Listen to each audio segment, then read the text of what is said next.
प्रणाम, शुभ संध्या, good evening. जी sir, हम सब लोग लाइव हो चुके हैं। अब मैं पुनः आप सब महानुभावों को प्रणाम कर रही हूँ। शुभ संध्या, गुड इवनिंग। आभासीय साहित्यिक पटल पथगामिनी की संचालिका मंजुला श्रीवास्तव आप सबके उपस्थिति को बहुत बहुत स्वागत, वंदन, अभिनंदन करती हूँ। आज महाकवि पटल के उस पार हमारे विजय तिवारी किसले जी भी उपस्थित हो चुके हैं। आज महाकवि सूर्यकांत त्रिपाठी निराला की जन्म स्मृति के अवसर पर हम सब एक मंच पर एकत्रित हुए हैं। आज का विषय निराला एक चिंतन पर चर्चा और काव्य पाठ प्रारंभ होने से पूर्व आमंत्रित अतिथिगण का हम सबसे पहले परिचय देना चाहेंगे, क्योंकि हमारे श्रोतागण भी उधर जुड़ चुके हैं। हमारे ठीक बगल में आज के मुख्य वक्ता आदरणीय चौथीराम यादव जी, पूर्व हिंदी विभागाध्यक्ष, काशी हिंदू विश्वविद्यालय वाराणसी से उपस्थित हैं। आपका जन्म 29 जनवरी 1941 को है। आप कायमगंज, जौनपुर, उत्तर प्रदेश से हैं। वर्तमान में वाराणसी आपका आवास स्थान है। आपके मुख्य विधाएं हैं आलोचना और निबंध। एक्चुअली जितना हमको विकिपीडिया से मिल पाया है उतना मैं यहाँ आपके परिचय में दे पाऊंगी, हालांकि आप किसी परिचय के मोहताज नहीं हैं। आपकी मुख्य कृतियां हैं संपादन छायावादी काव्य, एक दृष्टि मध्यकालीन भक्ति काव्य में विरहानुभूति की व्यंजना, हिंदी के श्रेष्ठ रेखाचित्र। अन्य हैं हजारी प्रसाद द्विवेदी समग्र, पुनरावलोकन, लोकधर्मी साहित्य की दूसरी धारा। आप साहित्य साधना सम्मान, बिहार राष्ट्रभाषा परिषद पटना, सावित्री त्रिपाठी सम्मान, अस्मिता सम्मान, कबीर सम्मान, अंबेडकर प्रियदर्शी सम्मान, लोहिया साहित्य सम्मान आदि से पुरस्कृत हैं। आपके बारे में जितना मुझे विकिपीडिया से उपलब्ध हो पाया है उसे मैं बता पाने में समर्थ हो पा रही हूँ। हो सकता है विकिपीडिया अपडेट ना हुआ हो, इसके लिए मैं क्षमा प्रार्थी हूँ। आपके ठीक बगल में आदरणीय अनुजा जी हैं। आदरणीय अनुजा जी हैं जो लखनऊ से जुड़ी हैं। आपके व्यावसायिक जीवन की शुरुआत शिक्षिका से हुई थी। आप क्रमशः पत्रकारिता के क्षेत्र से जुड़ते हुए स्वयंसेवी संस्थाओं के साथ आप संलग्न रहीं तथा विभिन्न संवेदनशील सामाजिक मुद्दों पर कार्य करती रही हैं। ग्रामीण समुदायों, विशेषकर स्त्रियों और युवाओं के साथ जुड़कर कार्य करती रही हैं।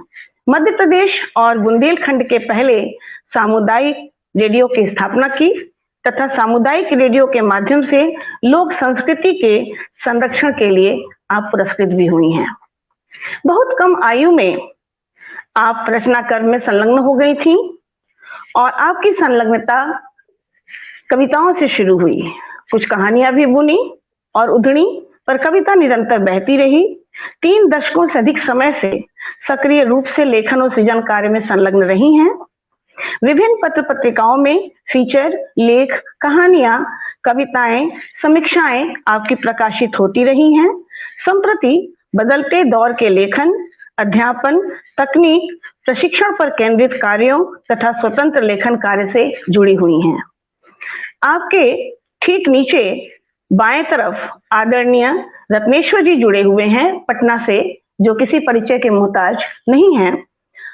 आदरणीय डॉक्टर रत्नेश्वर सिंह जी पूर्व एसोसिएट प्रोफेसर मनोविज्ञान विभाग SNSRKS कॉलेज सहरसा से हैं। आप मूल निवासी बलिया उत्तर प्रदेश से हैं, वर्तमान आवास पटना बिहार से हैं। मनोविज्ञान के प्रोफेसर होते हुए भी आपका साहित्य में विशेष रुचि होने के कारण साहित्य स्वाध्याय और सृजन में तन मन से लगे रहते हैं। आप पूरी तरह साहित्य के लिए अभी समर्पित हैं। आपकी पसंदीदा विधा छंद, मुक्त सृजन गीत, मुक्तक तथा लोकगीत से विशेष लगाव है। आजकल विभिन्न समृद्ध आभासीय पटलों पर साहित्यिक, सामाजिक विषयों पर आपके वक्तव्य, व्याख्यान, उद्बोधन, काव्य पाठ और मंचीय अध्यक्षता के कार्य प्रसारित होते हैं। आप अधिकांश साहित्यिक मंचों से काव्य शिरोमणि, काव्य रत्न, साहित्य भूषण आदि सम्मान से नवाजे जा चुके हैं। आपकी 10 साझा काव्य संकलन प्रकाशित हो चुके हैं। सूखे पत्तों की पीड़ा आपका अपना काव्य संग्रह, समकालीन हिंदी कविताएं काव्य संग्रह तथा समकालीन साहित्यिक परिदृश्य समीक्षात्मक आलेखों का संकलन, 21 पुस्तकों की समीक्षा जिसमें कविता संग्रह, गजल संग्रह, कहानी संग्रह एवं चंद्र किशोर जायसवाल जी के उपन्यास की समीक्षा आदि शामिल है। सौभाग्य से मेरी भी कुछ रचनाओं की आपके द्वारा की गई समीक्षा शामिल है। इस प्रकार से आज पटल पर हमारे 3 महा शख्सियत उपस्थित हैं। आज का विषय जैसा कि पूर्व निर्धारित है, निराला एक चिंतन। चर्चा शुरू होने से पहले मैं निराला की एक वीणा पाणी वंदना से प्रारंभ करूंगी। वीणा पाणी की वंदना भी जरूरी है, तो मैंने सोचा निराला की कविता ही रखूं। जय वीणा पाणी। उसके पहले मैं नाम बता दूं, जुड़े हुए हैं लोग। आदरणीय विजय तिवारी किसले जी, आदरणीय शकुंतला तोमर जी, राजीव कुमार भृगु जी, अमित कुमार मिश्रा जी, आप श्रोतागण जुड़े हुए हैं। आप सभी का मैं मंच पर हृदय से अभिनंदन, स्वागत, वंदन करती हूँ। उम्मीद है आप अंत तक जुड़े रहेंगे ताकि हमारा भी उत्साहवर्धन होता रहे। तो माँ वीणा पाणी की वंदना मैं प्रारंभ करती हूँ। वरदे वीणा वादिनी, वरदे वीणा वादिनी, प्रिय स्वतंत्र रव अमृत मंत्र नव, प्रिय स्वतंत्र रव अमृत मंत्र नव, भारत में भर दे, वरदे वीणा वादिनी, वरदे वीणा वादिनी। काट अंध उर के बंधन स्तर, काट अंध उर के बंधन स्तर, महाजननी जो तिरमय निरझर, महाजननी जो तिरमय निरझर, कलुष भेद तम हर प्रकाश भर, कलुष भेद तम हर प्रकाश भर, जगमग जग कर दे, वरदे वीणा वादिनी, वरदे वीणा वादिनी। नवगति नवलय ताल छंद नव, नवगति नवलय ताल छंद नव, नवल कंठ नव जलद मंद्र रव, नवल कंठ नव जलद मंद्र रव, नव नभ के नव विहग वृंद को, नव नभ के नव विहग वृंद को, नव पर नव स्वर दे, नव पर नव स्वर दे, वरदे वीणा वादिनी, वरदे वीणा वादिनी, वरदे वीणा वादिनी। जय माँ वीणा पाणी। अब मैं आज का विषय निराला एक चिंतन पूर्व निर्धारित है। आपके सामने सबसे पहले मैं आज के विषय की भूमिका और प्रस्तावना के लिए पटना से आदरणीय रत्नेश्वर सिंह सर को आमंत्रित करना चाहूंगी ताकि वो आए मंच पर, अपना स्थान ग्रहण करें और आज के विषय की भूमिका और प्रस्तावना पर संक्षिप्त प्रकाश डालें। आदरणीय रत्नेश्वर सर।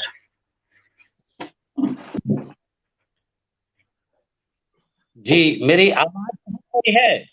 जी जी बिल्कुल आ रही, सबकी आवाज आ रही है, कोई बात नहीं, अच्छी आवाज आ रही है सबकी। दरअसल आवाज हो जा रही है। हाँ, एक बात और, एक मिनट और, इको हो रही आवाज, जो नहीं बोल रहा है वो अपने माइक को बंद कर दे, बस कैमरा ऑन रखे। मैं भी ऑफ कर रही हूँ माइक अपनी। अब ठीक है? फिर आवाज ये एक बड़ी दिक्कत।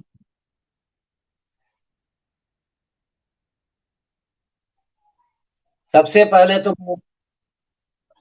मंच को और जानकर मुझे आश्चर्य हुआ कि जब आपने चर्चा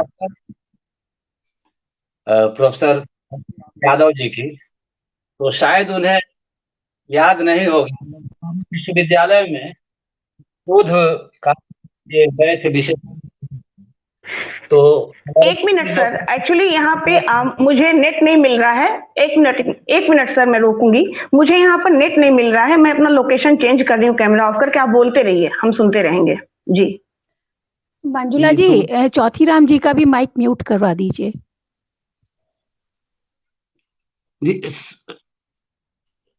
सर माइक नहीं, आवाज आ रही। आदरणीय यादव सर, आप अपना माइक म्यूट कर दीजिए प्लीज। आदरणीय यादव सर, माइक म्यूट कर दीजिए। मंजुला जी, आप कर सकते हो तो कर दीजिए। नहीं, मैं नहीं कर पाऊंगी ना, वो तो वहीं से होगा। अपने हमारे मित्र विनय कुमार ने एक प्रबंध काव्य है भगत सिंह के को नायक उन्होंने, इसमें आपने की है और मेरा भी उसमें छपा। तो मुझे बहुत खुशी कि आपके साथ सुनने का अवसर हमें मिलेगा। और जहां तक आवाज हो जा रहा है, पता नहीं।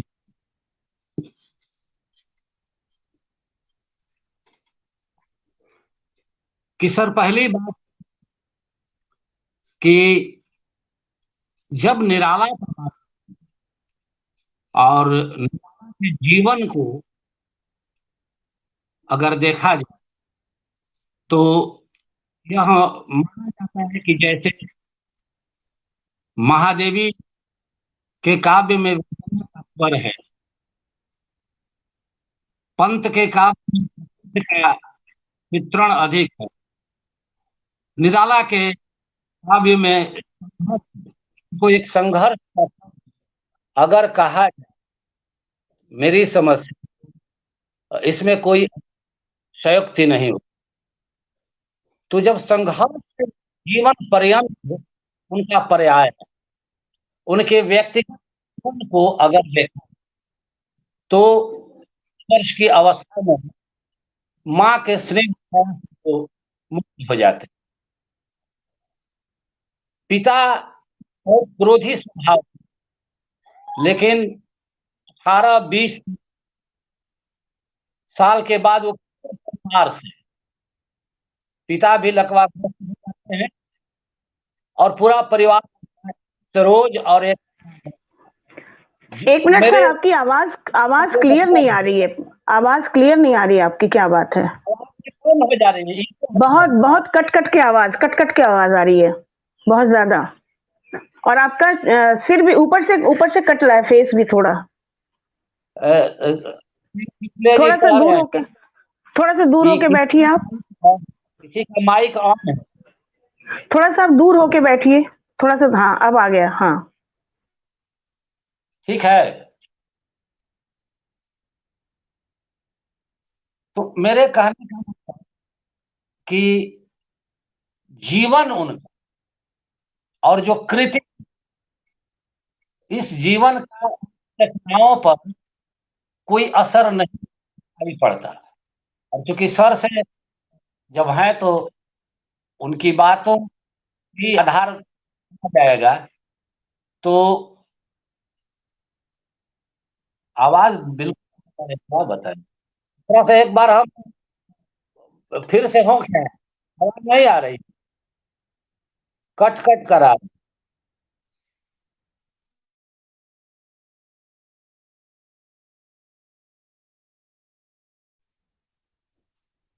ठीक है, नहीं आवाज नहीं आ रही, हो जा रही है।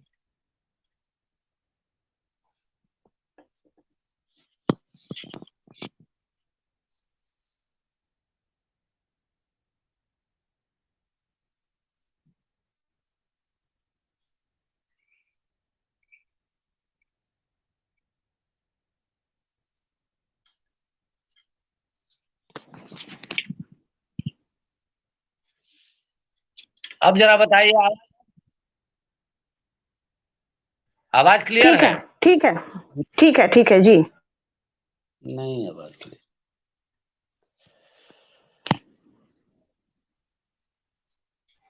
अब ठीक है सर, अब बोलिए। ठीक है, बोलिए। जी, तो विभिन्न जीवन को देखने के बाद और उनकी रचनाओं जब वो शुरू और अभाव में जिनका जीवन था, और जब ये देखा जाए कि निश्चित रूप से जब प्रकाशकों की उपेक्षा के बीच जब वो रहते हैं, यहाँ तक कि द्विवेदी महावीर प्रसाद द्विवेदी में जब उनको की कली को छापने से जब या अस्वीकार किया, तो वो बहुत निराश हो गए थे। निराला अपने स्थान ऐसा कि संकटों का आकाश भी अगर छूट जाए तो छूटने वाले नहीं। निराला के अंदर था कि समस्याओं का साक्षात हिमालय भी आकर खड़ा हो जाए तो रास्ते से विचलित नहीं। सर आप एक काम करिए, एक बार आउट होके फिर से इन होइए। ये बार बार आपकी आवाज बहुत कट रही है, सभी लोग लिख रहे हैं। एक बार फिर से आइए आप।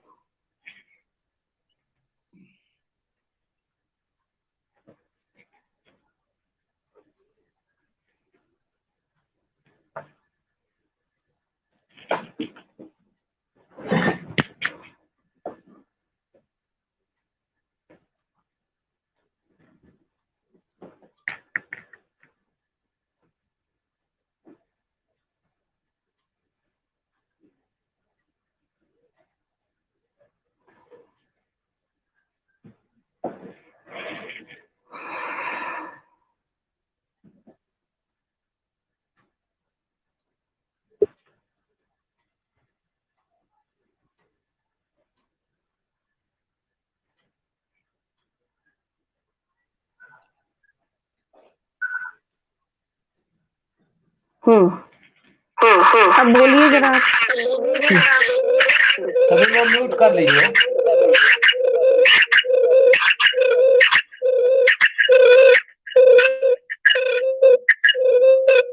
तो एक तरफ निराला का जीवन, महाकवि निराला का जीवन, और आज का जो ये कैसी आवाज आ रही है आज? ये आवाज कैसी आ रही, समझ में नहीं आ रहा है। इको हो रहा है, किसी का कैमरा। मेरा तो रिटर्न अब नहीं हो रहा है। आप देखिए कोई टीवी नहीं चल रही है आपके यहाँ? कोई टीवी चल रही है क्या आपके यहाँ? इको हो रहा है। किसी के यहाँ टीवी चल रही है? इको हो रहा सभी है। लोग कह रहे हैं कि आवाज क्लियर नहीं आ रही है ना, टीवी चल रही है किसी के घर।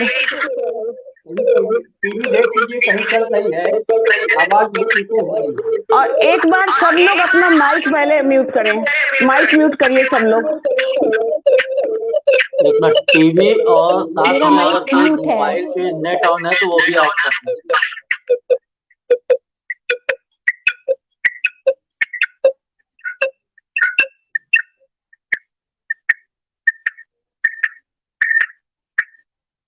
ये आवाज आ रही है? ये कोई बाहर की आवाज कुछ है बीच में और इको हो रहा है, उसी की वजह से इको हो रहा है और उत्पन्न हो रहा है। देखिए ये किसी के यहाँ कुछ बज रहा है। हाँ, आवाज आ रही है लगातार। अब कौन आया?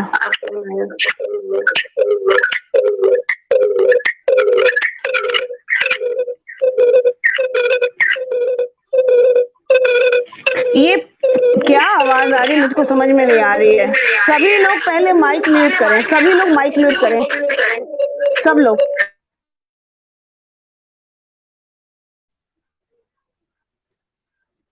यस, अब आप ठीक होगा। अब करिए, आप ऑन कर, रत्नेश्वर सर आप ऑन करिए माइक अपना।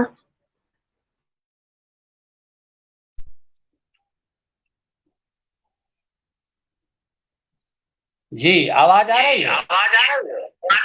अब वो बैक होगा, उस तरह से बात नहीं है। अब इसी पर जो समझ में आ रहा है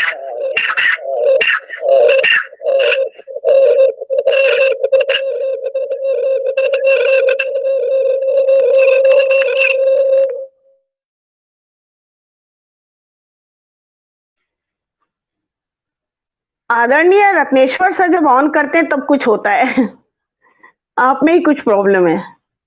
आपका जब ऑन हो रहा है ना माइक, तभी हो रहा है कुछ।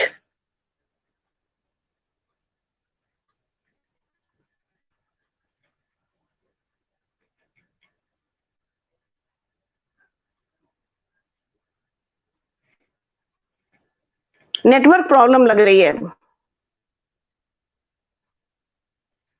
रत्नेश्वर सर फिर से आप ऑन करिए, mic mute, mic on, mic on करिए और कैमरा सीधा करिए। हाँ माइक ऑन, कैमरा सीधा है आपका, ठीक है, सीधा करिए। ठीक है, ठीक है, कैमरा ऑन करिए जरा। नहीं, माइक ऑन करिए।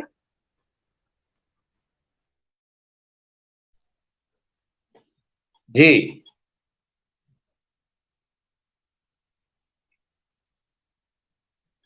तो एक तरफ निराला जीवन जो बिल्कुल संघर्ष जीवन है और उनको संघर्ष भी कहा गया, लेकिन साथ साथ आज ये प्रस्तावना के तौर पर सर से बात जो है सर कह रहा हूं, ये माना जाता है कि जैसे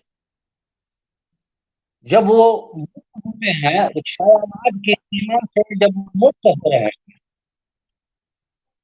यानी जब जीवन का प्रथम और प्रथम के रूप में जब पहचान बनती है,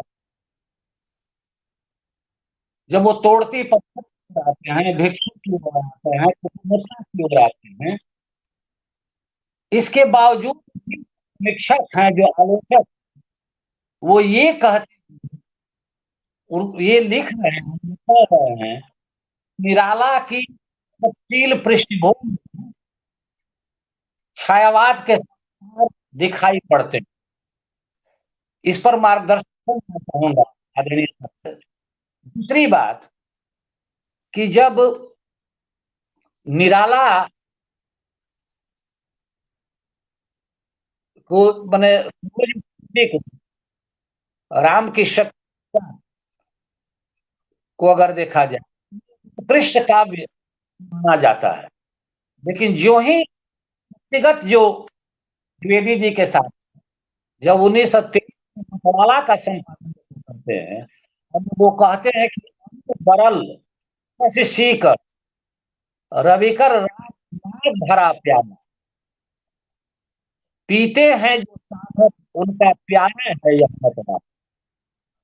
तो निराला के साथ में अगर ये देखा जाए कि जीवन, मृत्यु, अमृत और विष, माने जीवन का आनंद और का प्याला भी, आनंद भी है और विष का प्याला भी। जैसे बसंत, हालांकि प्रस्ताव में सुनना तो मैं आप ही से चाहूंगा, बसंत बहुत प्रिय ऋतु है, लेकिन जैसे हमारे यहाँ कवि जब भी वसंत की बात की तो उसमें जो हमारे ग्रंथों में कालिदास के कुमार संभव में उसके पात्रों को लेकर उसका वर्णन है, लेकिन निराला के अनुसार प्रकृति में वे सारे तत्व मौजूद हैं जिस पर कि ये कहा जा सकता है कि वो सौंदर्य है। जैसे फूलों के खिलने में भी सौंदर्य की भूमिका है, की मान्यता निराला दी गई। तो कहने का मतलब यथार्थ के, और जब वो छंदों से मुक्ति का सवाल जब उठा, मैं चूंकि आवाज के चलते मैं अपनी बात से नहीं रख पा रहा, छंदों से मुक्ति का सवाल उठाते हैं, इसके बावजूद आलोचक समीक्षक है वो वे लोग इनका जो है पृष्ठभूमि वो प्रगति है, लेकिन संस्कार आज भी छायावादी है। ठीक उसी प्रकार जैसे के बारे में भी कहा जाता है कि यथार्थवाद जो है आदर्शवाद के कानून बानों से जुड़ा हुआ है।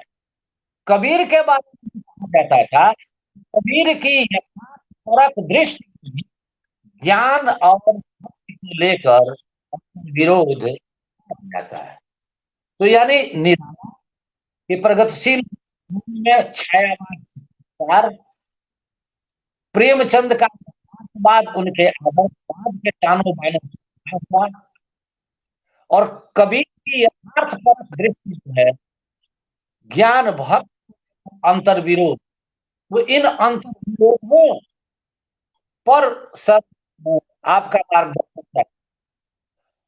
एक और बात कि जब प्रकृति का जब ऋतुओं की बात करते हैं, ये बात लगता है कि महात्मा के अधिकार में ही है कि एक तरफ संघर्ष की विकट समस्या, जबकि सरोज के की शादी वो कारण कर देते हैं और उसके बाद की अवस्था में सरोज की जब मृत्यु होती है तो एक ही पल काफी है,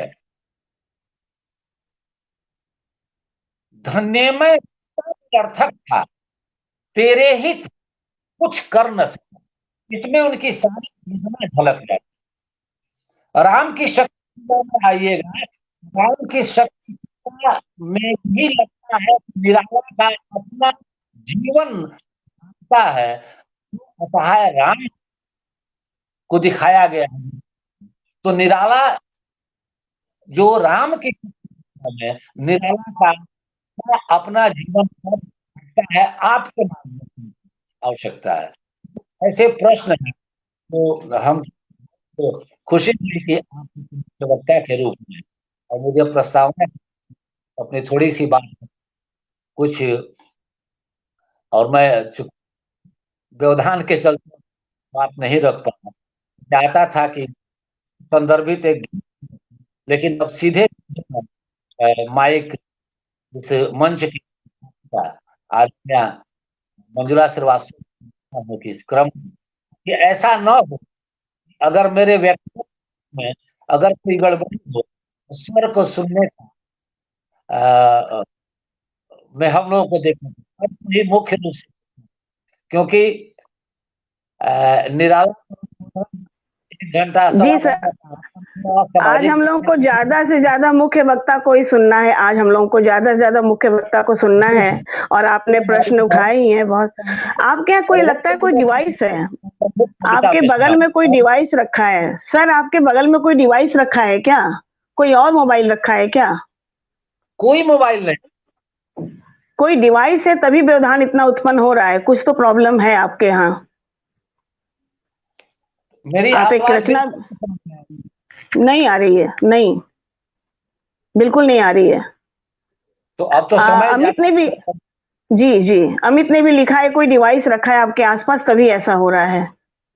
जी नहीं, कोई कुछ देख ले रहा हूँ अब सर। चलिए, हम ठीक है ठीक है ठीक है ठीक है। अब हमारे अत्नेश्वर सर इतना अच्छा बोलते हैं, लेकिन समस्या ये हो गई कि कोई प्रॉब्लम है, नेटवर्क की प्रॉब्लम है या कोई व्यवधान जिसके कारण आपको हम लोग सुन नहीं पा रहे हैं, और ये अफसोस रहेगा। लेकिन अब मैं इस पटल की मुख्य, आज के कार्यक्रम के मुख्य वक्ता आदरणीय चौथीराम यादव जी को आमंत्रित करती हूँ, और आज का विषय निराला एक चिंतन पर से अपना प्रकाश डालकर हम लोगों के ज्ञानवर्धन करें। पटल के उस पार भी लोग जुड़े हैं, हम लोग भी आपको सुनना चाहेंगे ज्यादा से ज्यादा, ताकि आप बताएं निराला पर आज चिंतन की आवश्यकता क्यों पड़ी, ये विषय क्यों रखना पड़ा, आप हमारा ज्ञानवर्धन करें।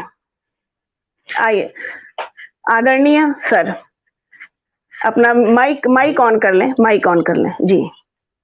ठीक है, धन्यवाद मंजुला श्रीवास्तव जी, और आप ऑफ सभी किए हुए। प्रतिभागी जो हमारे साथ जुड़े हुए हैं, सभी को मैं अभिवादन करता हूं। और यह जैसा बताएं कि मेरी आवाज ठीक है, पहुंच रही है? ठीक। ये बहुत ही आज के समय के अनुसार निराला जी को याद करना बहुत महत्वपूर्ण है।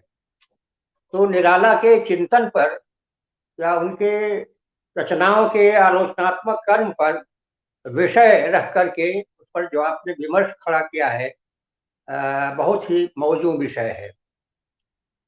तो वे महाप्राण कहे जाते हैं निराला, और आज उनकी जो स्थिति है, एक जमाने में जब रामचंद्र शुक्ल आलोचक थे और जो आधुनिक काल के रचनाकारों पर वह बात कर रहे थे, तो उनके सबसे प्रिय कवि सुमित्रानंदन पंत थे। प्रेमचंद को अरे प्रसाद जी को भी उन्होंने मधुचर्या का कवि कह करके ज्यादा सीमित करने की कोशिश की। और निराला की जो क्रांतिकारिता थी, उनकी जो क्रांतिकारी दृष्टि थी, उससे वह दूर रहे हैं। तो शुक्ल जी के माध्यम से, शुक्ल जी के द्वारा जो हिंदी आलोचना का आरंभ किया गया, उसमें प्रसाद जी की भी और निराला की भी उपेक्षा हुई। पंत क्यों प्रिय थे? एक कारण तो यह कि शुक्ल जी की आलोचना में प्रकृति को बहुत महत्व दिया गया है, और प्रकृति की, पंत जी की कविता में प्रकृति का पूरा विन्यास है, प्रकृति प्रेम उनका है। सूरदास के यहाँ प्रेम है, प्रकृति का विश्लेषण है, इसलिए सूरदास को भी वह रखते हैं। और प्रकृति के वर्णन का अभाव होने पर या आंतरिक होने पर केशव की घोर आलोचना करते हैं। और यहाँ तक कि अपने प्रिय कवि तुलसीदास पर भी प्रकृति के अभाव में या प्रकृति के वर्णन की सजगता के अभाव में उनकी भी आलोचना करते हैं, उनको भी खरी खोटी सुनाते हैं। जबकि तुलसीदास उनके परम प्रिय कवि, कहते हैं कि आगे चले बहुल रघुराया, ऋष्यमुख पर्वत नियर आया। ये कौन सा प्रकृति वर्णन है? यहां से चले हैं और उनको आगे ऋष्यमुख पर्वत ही दिखाई दे रहा है। पूरे रास्ते भर पेड़ पौधे होंगे, हरियाली होगी, पशु पक्षी होंगे, ये तमाम उपकरण होंगे, यह उनको नहीं दिखाई दे रहा है। सीधे सीधे एकदम ऋष्यमुख पर्वत दिखलाई पड़ रहा है, और वहां तक पहुंच गए तो ऋष्यमुख पर्वत ही दिखाई पड़ रहा है। तो ऐसा, जबकि तुलसीदास उनके बड़े प्रिय कवि, लेकिन उनमें यह प्रकृति वर्णन का अभाव पा करके वे कचोटते हैं। और यह जो केशवदास की तो बड़ी आलोचना करते ही है। तो अपनी आलोचना में प्रकृति उनका एक मुख्य पहलू है, और उसीलिए वे सुमित्रानंद पंत को अपना सर्वप्रिय कवि मानते हैं, निराला और प्रेमचंद को नहीं। आगे चल करके जो हमारी प्रगतिशील आलोचना का विकास होता है, उसमें रामविलास शर्मा ने एक प्रकार से देखा जाए तो सूर्यकांत त्रिपाठी निराला का पुनर्पाठ किया। उन्होंने पुनर्स्थापित किया। और निराला के प्रति रामविलास शर्मा का जो दृष्टिकोण है इतना आत्मिक है, इतना लगाव है कि वह कहते हैं कि साहित्य के क्षेत्र में निराला ऐसे आए जैसे लगता है कि स्वाधीनता आंदोलन के बीच से कोई सैनिक उतरकर साहित्य में आ गया। स्वाधीनता आंदोलन में लड़ने वाला कोई सिपाही जैसे हिंदी साहित्य के क्षेत्र में एक सैनिक के रूप में आ गया। यह बहुत बड़ी प्रशंसा उनकी माने त्रिपाठी निराला को देखकर यह दृष्टि रखते थे। तो एक तो रामचंद्र शुक्ल के समय सूर्यकांत त्रिपाठी निराला को बिल्कुल नहीं किया गया, उनकी आलोचनाएं भी हुई। रत्नेश्वर भी बहुत बातें कर रहे थे, इतनी कट कट की बातें आ रही थी कि वह कुछ वक्त पूरा नहीं हो पा रहा था। कुछ चीजें आ रही थी जो लगता था कि अच्छी बातें हैं, यहाँ वहां हैं, लेकिन वह बात साफ नहीं। तो उनको एक तो यह कि वो जीनियस थे, बहुत ही जीनियस थे, और जीनियस होने के नाते जो एकदम किसी से समझौता करने वाले नहीं, वो कबीर की तरह अक्खड़ भी थे और कबीर की तरह फक्कड़ भी थे। उनका जो फक्कड़ाना मस्ती थी उसके आधार पर उन्हें लोग पागल भी कहते थे, कितने लोगों ने पागल करार दिया। तो जो आदमी जीनियस होता है और सत्य बात कहने पर एकदम अडिग रहता है, किसी से समझौता करने के विरोध में रहता है, उसे पागलपन की ओर भी लोग कहने की से बाज नहीं आते। तीसरा कारण यह था कि जो उन्होंने कविता के शिल्प को तोड़ा था, कविता के वस्त्र को भी तोड़ा था, एक नया प्रयोग किया था साहित्य के भीतर, कविता के भीतर एक नया प्रयोग किया था। और अज्ञेय प्रयोगवादी कवि हैं, अरे प्रयोग करने वाले कवि हैं, बहुत सारा प्रयोग किया उन्होंने, लेकिन निराला ने उनसे कम प्रयोग नहीं किया। उनका प्रयोग जो होता है बहुत कुछ दिखाने के लिए, कभी पेड़ों पर घर बनाते हैं, कभी में नदी के जल में खड़े होकर के कविता का पाठ करते हैं, कुछ इस तरह का प्रयोग जो है उनका होता रहा। लेकिन निराला का जो प्रयोग है वह कविता के शिल्प और कविता के विषय वस्तु को तोड़कर उसे नया लाना, एक नए स्वर देना, कविता को नए स्वर में ढालना। जैसा कि आपने सरस्वती वंदना के भीतर कहा, नए छंद नव ताल नव, उसका छंद, उसका ताल, उसका नव, सब नव है, नया है, नया है, यानी मौलिक है। एक विकास किया उन्होंने हिंदी कविता को। और मुक्त छंद तो उनका एकदम अनुपम प्रयोग। जो छंदबद्ध कविता थी, निराला जी का मानना था कि छंदों में बजी हुई कविता का प्रवाह रुक जाता है। कविता जो प्रवाह है उसका छंदों के बंधन में आकर के वह रुक जाता है, इसलिए उस बंधन को तोड़ा, कविता को छंदों के बंधन से मुक्त किया, कविता को भी मुक्त किया और प्रकृति को भी मुक्त किया। जो प्रकृति जो है उद्दीपन विभाव के आधार पर जिसका चित्रण आता था, और छायावादी कवियों की विशेषता यह है, निराला ही नहीं, पंत भी, प्रसाद भी, महादेवी भी, सारे कवि जो हैं, इन्होंने रीतकालीन कविता के भीतर जो उद्दीपन विभाव था, विरह का उद्दीपन से लेकर तमाम उद्दीपन विभाव, उनको ज्यादा महत्व दिया गया। प्रकृति का स्वतंत्र चिंतन उसमें नहीं दिखाई पड़ता है। पहली बार छायावादी कवियों ने प्रकृति को स्वतंत्र चित्र के रूप में हमारे सामने रखा, और ऐसा पहली बार हुआ है कि संस्कृत कविता में जो प्रकृति उन्मुक्त रूप में दिखाई पड़ती है, कालिदास के यहाँ, विवेक के यहाँ, इन सब लोगों के यहाँ, वह प्रयोग निराला जी ने या छायावादी कवियों ने अपने यहाँ किया है। तो छायावादी कविता में छंद से मुक्त कविता है, और रूढ़ियों में ग्रस्त स्त्री की मुक्ति है, और छंदों की मुक्ति है। तो कविता की मुक्ति, प्रकृति की मुक्ति और स्त्री की मुक्ति, इन तीनों की मुक्ति का स्वर छायावाद में दिखाई पड़ता है, और निराला के यहाँ उसकी चरम स्थिति है। निराला की कविता मुझे ऐसा लगता है कि हिंदी, आधुनिक हिंदी कविता की मदर प्लांट है, और उस मदर प्लांट से बड़े बड़े नए नए गोफे निकलते हैं। जैसे गुलाब का पौधा होता है ना, जो एक मदर प्लांट होता है, उसी के भीतर से उसे कटते चले जाते हैं, कटने के बाद जो नए गोफे निकलते हैं, गुलाब का फूल उसी में निकलता है, तो वह मदर प्लांट होता है, उसके भीतर से नए नए गुलाब के।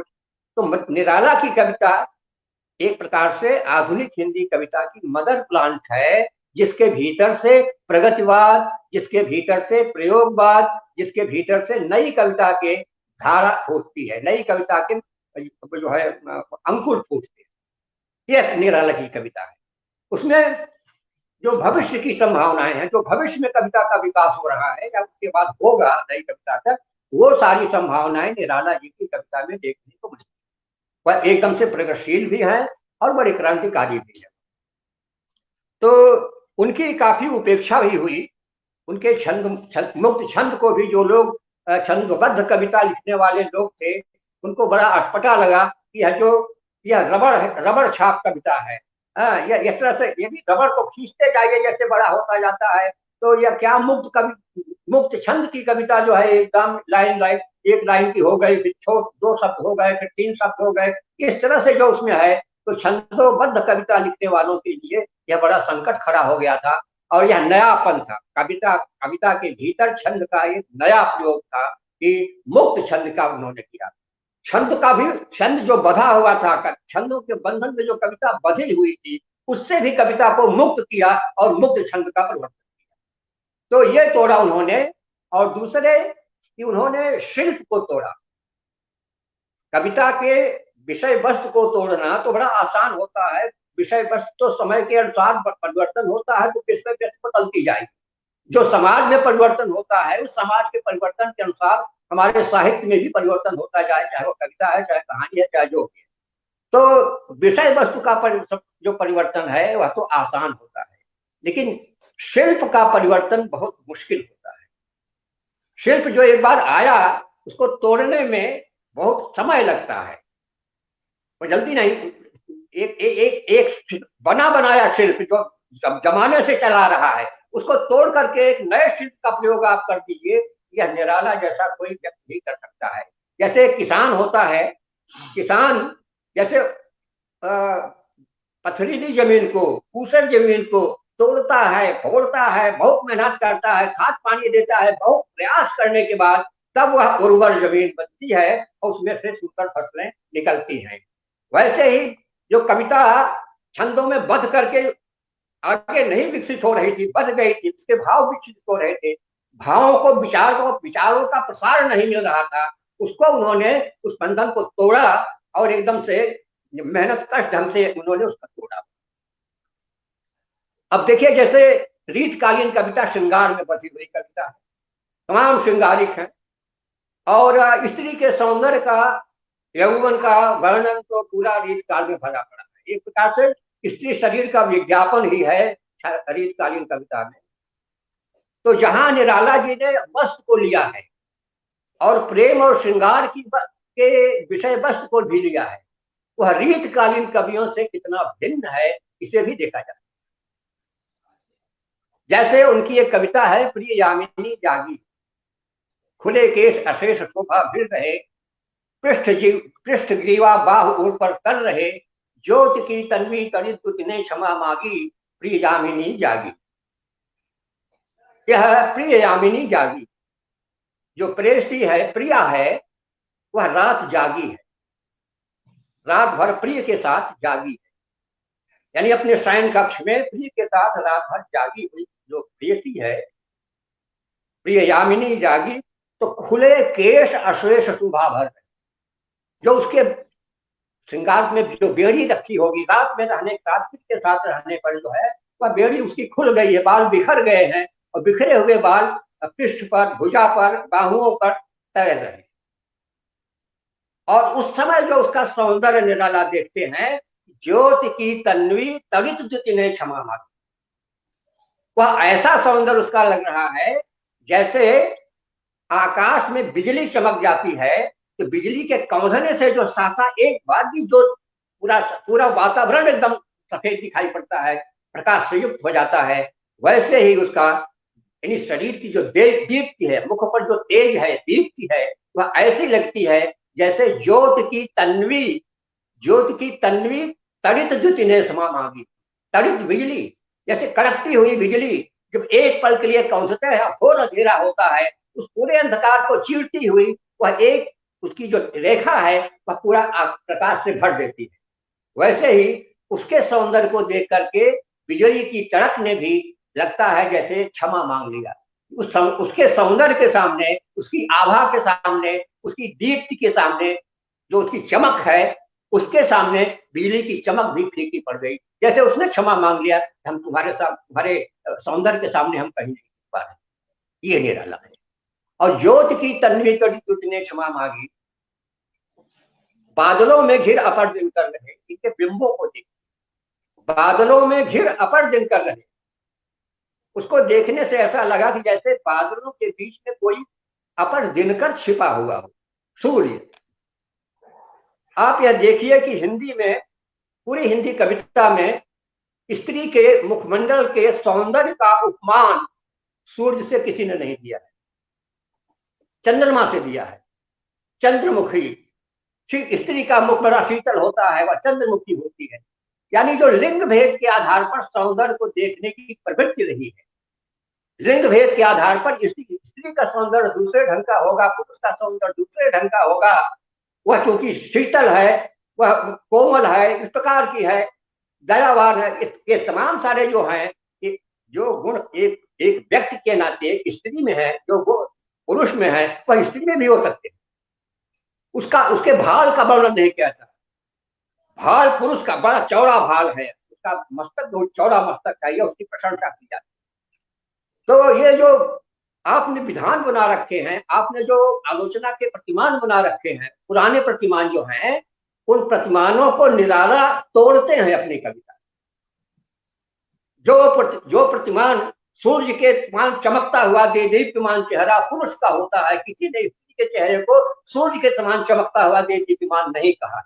निराला का यह पहला प्रयोग है जिन्होंने हिंदी कविता में छंद के बंधन को तोड़ा, कविता को बंधन से मुक्त किया।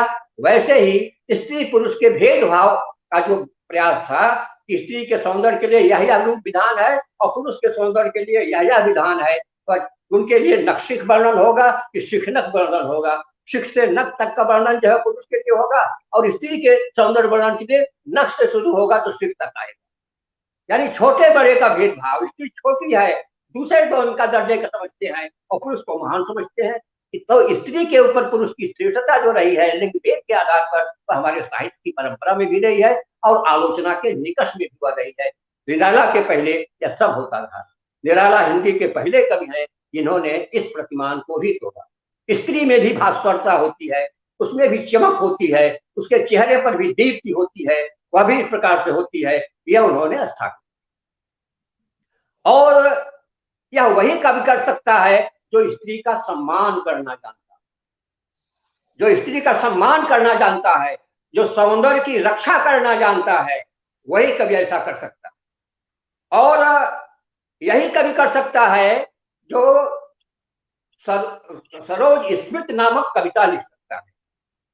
यानी सरोज स्मृत लिखना सबके बस की बात नहीं है, वह निराला ही है जो लिख सकते हैं। सौंदर्य वर्णन तो हमारे साहित्य में भरा पड़ा है, रीत काल में भरा पड़ा है, आधुनिक काल में भरा पड़ा है, आज तक भी हो रहा है। लेकिन किसी स्त्री का वर्णन, मैंने हम तटस्थ होकर देखते हैं ना, किसी स्त्री का, किसी प्रिया का, किसी उसका, लेकिन स्वयं अपनी बेटी के सौंदर्य का, अपनी बेटी की अल्हड़ जवानी का कोई वर्णन करेगा? सरोज के जो अपने हाथों से पाला हो, मां मर गई थी, अपने हाथों से ही बेटी का विवाह किया हो, कान्य कुब्ज कुल कलांगार, कान्य कुब्ज ब्राह्मणों की धज्जियां उड़ाई हो, जो कुल के कुलांकार है वह, और बेटी की विवाह के हित उन लोगों के जो दबाव होते हैं, जो दहेज होते हैं, यह और ब्राह्मणों में सर्वश्रेष्ठ कान्य कुब्ज वाले हैं, तो कान्य कुब्ज कुल कुलांगार कहते हुए उनकी घोर निंदा की। खाकर पत्तल में करें छेद, जो जिस पत्तल में खाते हैं उसी पत्तल में छेद करते हैं।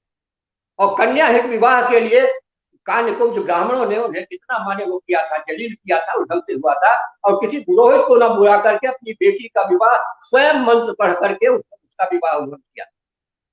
और जो वर्णन किया है सौंदर्य का, जैसे मालकोश, रागों में मालकोश बड़ा मधुर और बहुत ही आह्लादपरक होता है, तो उसका जो यौवन है, जवानी पर चढ़ी है जो बेटी का जो यौवन चढ़ा हुआ है, जैसे राग मालकोश की तरह यह जो है वह, और उसका सौंदर्य जो है किस प्रकार से हुआ, धीरे धीरे पिता ने अपने आंखों से देखा, पर धीरे धीरे बढ़ती हुई, धीरे धीरे जवान होती हुई, धीरे धीरे वस्त्र से होती हुई।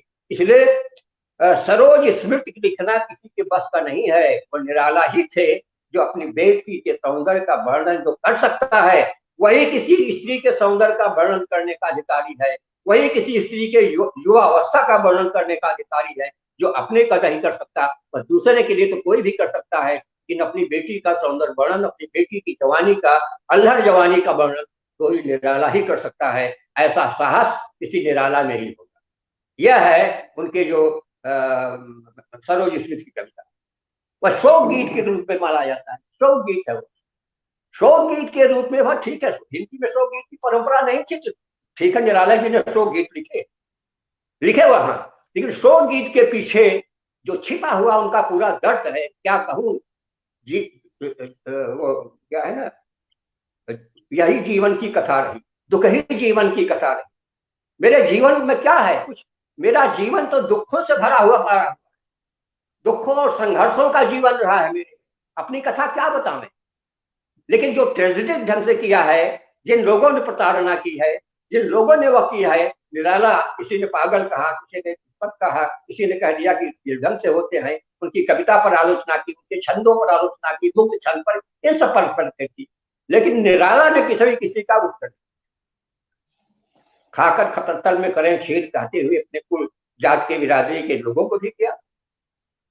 और सीधे सीधे आप देखें तो उनका जो अपना एक बनता है कि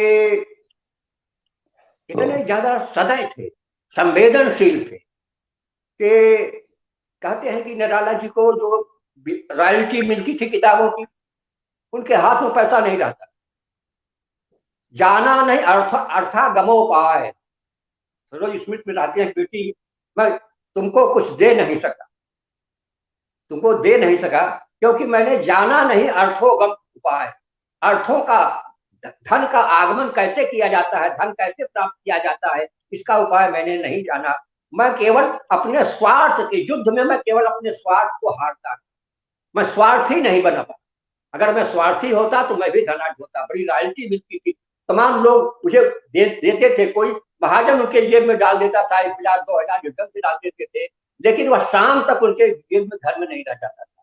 जा रहे हैं वहां से, किसी दुखिया को देखा जाड़े में है, अपना साल उतार के उसको दे दिया, किसी ने मांगा, हाथ फैलाया आगे तो जेब में हाथ डाला, जितना पैसा आया मुट्ठी भर पूरा पूरा उसको उठा के दे दिया, या नहीं देखा कि 10 का 5 का क्या है, सब है, ये कभी नहीं किया। इसलिए उनकी एक कविता आती है, देखा दुखी सकल एक भाई, चट उमड़ वेदना आई। एक दुखी भाई को मैंने बहुत दुखी देखा, और उसके दुख को देख करके अपना दुख मैं भूल गया, मैं भी दुखी हूं, मैं भी अभावग्रस्त जिंदगी जीता हूं। निराला कोई अभाव, पैसे वाले नहीं थे उनके पास, टिकते ही नहीं थे, अभाव की जिंदगी जीते थे। लेकिन समाज में अगर जाते समय कोई अभावग्रस्त आदमी पड़ा, भीख मांगते हुए पड़ा, या गरीबी के रूप में देखते हुआ पड़ा, तो अपना कपड़ा उतार के दे देते थे, जाड़े के महीने में सारा उतार के दे दिया, साल उतार के दे दिया, कुछ भी दे देते थे, क्या नहीं है। इसीलिए कहा उन्होंने कि देखा दुखी एक निज भाई, मैंने रास्ते में एक अपने निजी आदमी को, एक मनुष्य है, मनुष्य चाहे मनुष्य और मनुष्य सब बराबर है, एक अगर दुखी है, इस प्रकार का जीवन पर जी रहा है, तो उसके सामने हम कैसे, उसके पास खाने को मिल नहीं रहा है, हम खाने का निवाला हमारे मुंह में नहीं जा पाता। यह संवेदनशीलता है समाज के प्रति, मनुष्य के प्रति। इसलिए मनुष्य लेखक होना बड़ी बात है, बड़ा लेखक होना उससे भी बड़ी बात है, लेकिन लेखक का, सबसे बड़े लेखक का सबसे बड़ा मनुष्य होना शायद सबसे बड़ी बात। बड़ा लेखक हो क्या हुआ, अगर वह बड़ा लेखक मनुष्य नहीं है, उसमें मनुष्यता नहीं है, उसमें संवेदनशीलता नहीं है, आपसी भाईचारे की भावना नहीं है, छोटे बड़े के भेदभाव को मुक्त होने वाला है, किसी को अछूत नहीं समझता, गैर से उसको नहीं देखता है, या जो मनुष्यता होती है, या निराला में कूट कूट कर भरी, और अपने जेब में अगर पैसा है आया कहीं से, वो लुटा देते, दे दिया, शाम तक आते आते उनके पास देगा मिलेगा जो भी होगा। तो ये क्या नाम, मांसाहारी थे, जानते हैं मैंने मांसाहारी और बहुत ज्यादा खाने वाले कई किलो का मैंने उनको होता है। अगर उनके घर में मेहमान आ गए, ठीक है, उनको अपना शाकाहारी भोजन बन रहा है और खाना बनाने में बहुत खाना खुद बना दिया, लेकिन अगर वो कई दिन तक रह गया है तो एक दिन बाहर निकल करके अपना मांसाहार खाया, अतिथि का सम्मान भी हो, उसके सामने हमने नहीं लिया, उसको हमने ये भोजन कराया और उसके बाद में तो ये जो इनकी रचनाएं हैं, ये सरोज स्मृति जो है, यह जो संवेदनशीलता जो है, यह जो कारुणिक भावना है, जो जिसे ट्रेजेडी कहा गया, वह एक अद्भुत रचना। उनकी सबसे बड़ी रचना मानी जाती है राम की शक्ति पूजा। राम शक्ति की पूजा में खोट हो सकता है, लेकिन सरोज स्मृति में मुझे कोई खोट नहीं दिखाई। राम की शक्ति पूजा एक प्रकार से पौराणिक नायक को, राम एक पौराणिक नायक है आदिम प्रभाव है। तुलसीदास के यहाँ जो राम कथा की परंपरा है, वही तुलसीदास की राम कथा की परंपरा का विकास निराला जी ने राम की शक्ति पूजा में किया। आगे चलकर इसका विकास, नवजागरण का विकास तो आगे भी हुआ है ना। नवजागरण का विकास, निराला नवजागरण के छायावाद के सबसे बड़े कवि।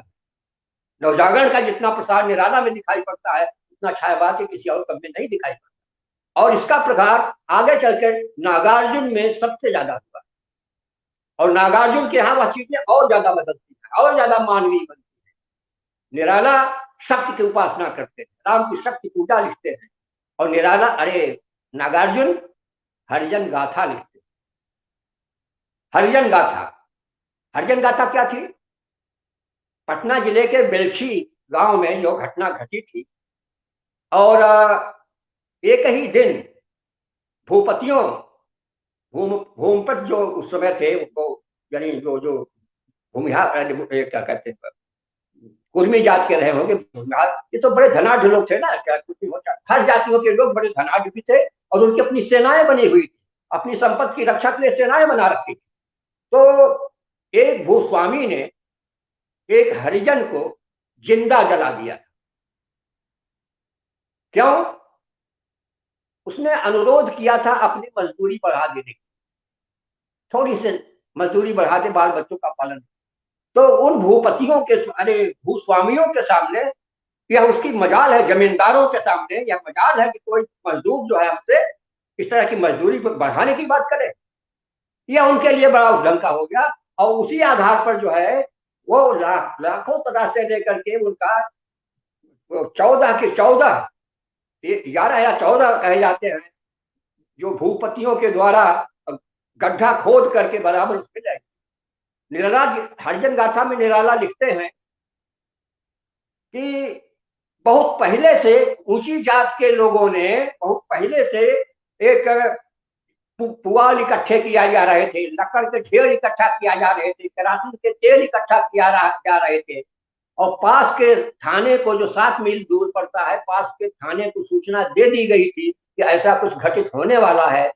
लेकिन फिर भी वह घटना घटी कि वह उसके एक चिताकुंड बनाया जा रहा था, उसके लिए गहरा गड्ढा खोदा जा रहा था, हंस हंस कर कूदते जा रहे थे गड्ढे। और नागार्जुन कहते हैं ऐसा तो कभी नहीं हुआ, ऐसा तो कभी नहीं हुआ। यानी बिहार में जो सामंतों का उपद्रव पहली बार नहीं हो रहा है। सामंतों ने बहुत उपद्रव किया है, बड़ा निर्धनों के ऊपर किया है, लेकिन ऐसा तो कभी नहीं हुआ। ऐसा इसलिए कभी नहीं हुआ, 14 के 14 दलित एक साथ बंद करके और अग्निकुंड में जला दिए जाएं, और उसमें कोई और नहीं। इसलिए कितनी पीड़ा होती है नागार्जुन को, बहुत व्यथित होकर के लगते हैं कि ऐसा तो कभी नहीं हुआ था, ऐसा तो कभी नहीं हुआ था। जबकि बिहार में सामंतों का उत्पीड़न बराबर चलता रहा है, लेकिन ऐसा नहीं रहा है कि 14 मजदूरों को एक साथ जिंदा जला दिया। यह घटना अखबार की होती है, और अखबार की एक घटना घटती है, उसकी मियाद क्या होती है? दिन भर। शाम होते हुए अखबार किसी काम नहीं होता, आप कुछ डाल देते हैं उसमें दूना। अखबार की वह घटना जो 2 साल उसकी, 1 घंटे 2 घंटे उसकी मियाद होती है, वह एक संवेदनशील आदमी नागार्जुन के लिए वह ऐसा बन जाती है कि उन्होंने उसे इतिहास बना, हरिजन गाथा लिख करके उसको इतिहास बना। और यह तब किया उन्होंने जब हमारे यहाँ दलित विमर्श की शुरुआत नहीं। तालाब की मछलियां नागार्जुन ने तब लिखी कि हमारे यहाँ स्त्री वंश की कोई सगात नहीं थी। केवल अपना जो मैथिल ब्राह्मणों के संजीवन में जो प्रताड़ना देखी थी उन्होंने, और स्वयं मैथिल ब्राह्मण के कुल से रहे हैं, उस ब्राह्मणों के द्वारा तो तमाम उनके यहाँ विधवा स्त्रियां मिलती हैं। उन विधवाओं की पीड़ा को जिस तरह से लिया है वो ज्यादा यही निराला के आगे बहुत विकसित है। यानी मैं यह कहता हूं कि निराला शक्ति के उपासक हैं, तो नागार्जुन लोक शक्ति के उपासक। लोक जीवन में जो प्रताड़ित हैं, जो स्त्रियां हैं, जो दलित हैं, जो मजदूर हैं, जो किसान हैं, उनके लिए है। तो निराला का अगला विकास जो है वो नागार्जुन ने दिखाई पड़ता है। तमाम आंदोलन किए, भूदान यज्ञ उनका जब विनोबा भावे का चल रहा था, तो निराला जी ने उस पर लिखा ना, हर गंगे कविता लिखा। बहरहाल मैं नारागढ़ जो है कविता हुआ, बात यहाँ खत्म हो जाएगी, इसलिए मैंने कभी फिर बात उस पर होगी तो उसकी चर्चा हम लोग करेंगे। लेकिन निराला उसकी पृष्ठभूमि, जब अज्ञेय बड़े कवि माने जाते हैं और अज्ञेय तमाम प्रयोग कर रहे थे कि पेड़ पर घर बनाने की प्रयोग, आप लोगों ने देखा होगा ना, निराला अरे अज्ञेय जी पेड़ों पर, जैसे आदिम लोग रहते थे पेड़ों पर, बंदर रहते थे, आदमी भी कोई रहता होगा, तो प्रयोग कर रहे थे पेड़ों पर घर बनाते, प्रयोग कर रहे थे कि नदी में, बीच नदी में इतनी दूर तक चढ़ घुस करके और कविता का पाठ करें। बत्सल निधि में जब वह थे तो इस तरह के प्रयोग कर रहे थे, तो इस तरह के प्रयोग कर रहे थे। लेकिन निराला ने जो प्रयोग किया अपने समाज को विकसित करने के लिए, अपने शिल्प को मांझने के लिए, कविता के शिल्प को मांझने के लिए, कविता की विषय वस्तु को नई से नई बनाने के लिए, नई जोत में लाने के लिए, नव साहित्य का विकास जो होता है यह उनका नव जागरण इसीलिए होता है कि आधुनिक नव जागरण के सबसे देदीप्यमान कवि सूर्यकांत त्रिपाठी ने था। उनकी कवि जो आपने वंदना की थी उसमें वह सारी विशेषताएं दिखाई पड़ती हैं। छंद नव, ताल नव, ये सारा का सारा नव हो, नए उसमें रूप में ढाला निराला ने। उस समय उनका विरोध हुआ, तमाम छंदबद्ध कविता लिखने वाले लोगों ने विरोध किया, हमारे बुद्धिजीवियों ने, तमाम आलोचकों ने उसका, जो परंपरावादी थे, जो परिवर्तन को जल्दी स्वीकार नहीं करते थे, जो स्टेटस को मेंटेन रखना चाहते थे, जो यथास्थितिवादी थे, उससे समाज का विकास नहीं होता। समाज का विकास उससे होता है जो स्टेटस को से संघर्ष करता है, भिड़ता है, उसको तोड़ता है और नई जमीन तैयार करता है, नए छंद लिखता है, नई कविता लिखता है, नए प्रतिमान खड़ा करता है। तो नागार्जुन सूर्यकांत त्रिपाठी निराला ने ऐसा अपनी कविताओं के द्वारा यह इस प्रकार से चुनौती दी कि अगर इस प्रकार की निराला की कविता को पढ़ना है, उसका मूल्यांकन करना है, तो उनकी अपनी कविता के भीतर से आपको मूल्यांकन करना पड़ेगा, उसके मूल्यांकन का आधार बनाना पड़ेगा। जैसे कबीर की कविता को पढ़ने के लिए आपको बनाना पड़ेगा, आपने नहीं बनाया तो तुलसी के रामचरितमानस के आधार पर जो पौराणिक प्रतिमान रामचंद्र शुक्ल ने बनाए थे, उसी आधार पर जब सारे भक्ति काल को आप मूल्यांकन करेंगे तो केवल तुलसी और सूर सगुण भक्त की रचनाकार आएंगे, उसमें भी सगुण भक्त वाले सूरदास उनमें लोग उसका अभाव मिलेगा। यानी संपूर्णता में केवल तुलसीदास आएंगे, निर्गुण धारा के कोई संत उसमें आएंगे, क्योंकि पौराणिक मतवाद के आधार पर आप उसका मूल्यांकन कर रहे हैं, जबकि निर्गुण ग्रंथ का साहित्य जो है पौराणिक का, उसका खत्म करता है, उसके विरोध में लिखा जाता है। जो जाति व्यवस्था, वर्ण व्यवस्था का समर्थन करने वाले जो पुराण इतिहास है, धर्म ग्रंथ है, यह निर्गुण धारा के संत कवि, चाहे वह कबीर हो, चाहे रैदास हो, चाहे नामदेव हो, चाहे गुरु नानक हो, या विभिन्न भाषाओं के जितने संत रचना कर रहे हैं, उन लोगों ने अपने अपने समय में कविताओं में जाति व्यवस्था का विरोध किया, वही वर्ण व्यवस्था, जाति व्यवस्था, इसका विरोध किया। और जो जिन पौराणिक ग्रंथों में ये सबका किया गया है, वर्ण व्यवस्था का समर्थन किया गया है, उन्हें अपने उस विचार का आधार नहीं बनाया। इनके यहाँ प्रस्थानत्रयी चलती थी, प्रस्थानत्रयी का समर्थन पाए बिना कोई मार्ग भक्ति मार्ग नहीं कहा जाता। रामचंद्र शुक्ल ने सीधे लिखा कि जो बृहत्त्रयी द्वारा समर्थित शुद्ध सम्मत मार्ग ही भारतीय मार्ग है। यानी भारतीय मार्ग कौन होगा? सगुण भक्ति मार्ग। क्यों? क्योंकि वह प्रस्थानत्रयी द्वारा समर्थित है, बृहत्त्रयी द्वारा समर्थित है और श्रुति सम्मत मार्ग है, वैदिक मार्ग है। क्या प्रस्थानत्रयी है? ब्रह्मसूत्र, गीता और उपनिषद, ये तीन मानक ग्रंथ हैं। इनके विचारों के आधार पर, इनमें जो बातें कही गई हैं, इनकी जो विचारधारा है, उस विचारधारा के आधार पर जो साहित्य लिखा जाएगा वही भारतीय साहित्य होगा। अगर इनका समर्थन नहीं करके लिखा गया है तो वह नहीं। और नहीं तो तीनों ना भी हो तो कम से कम तीनों में एक हो।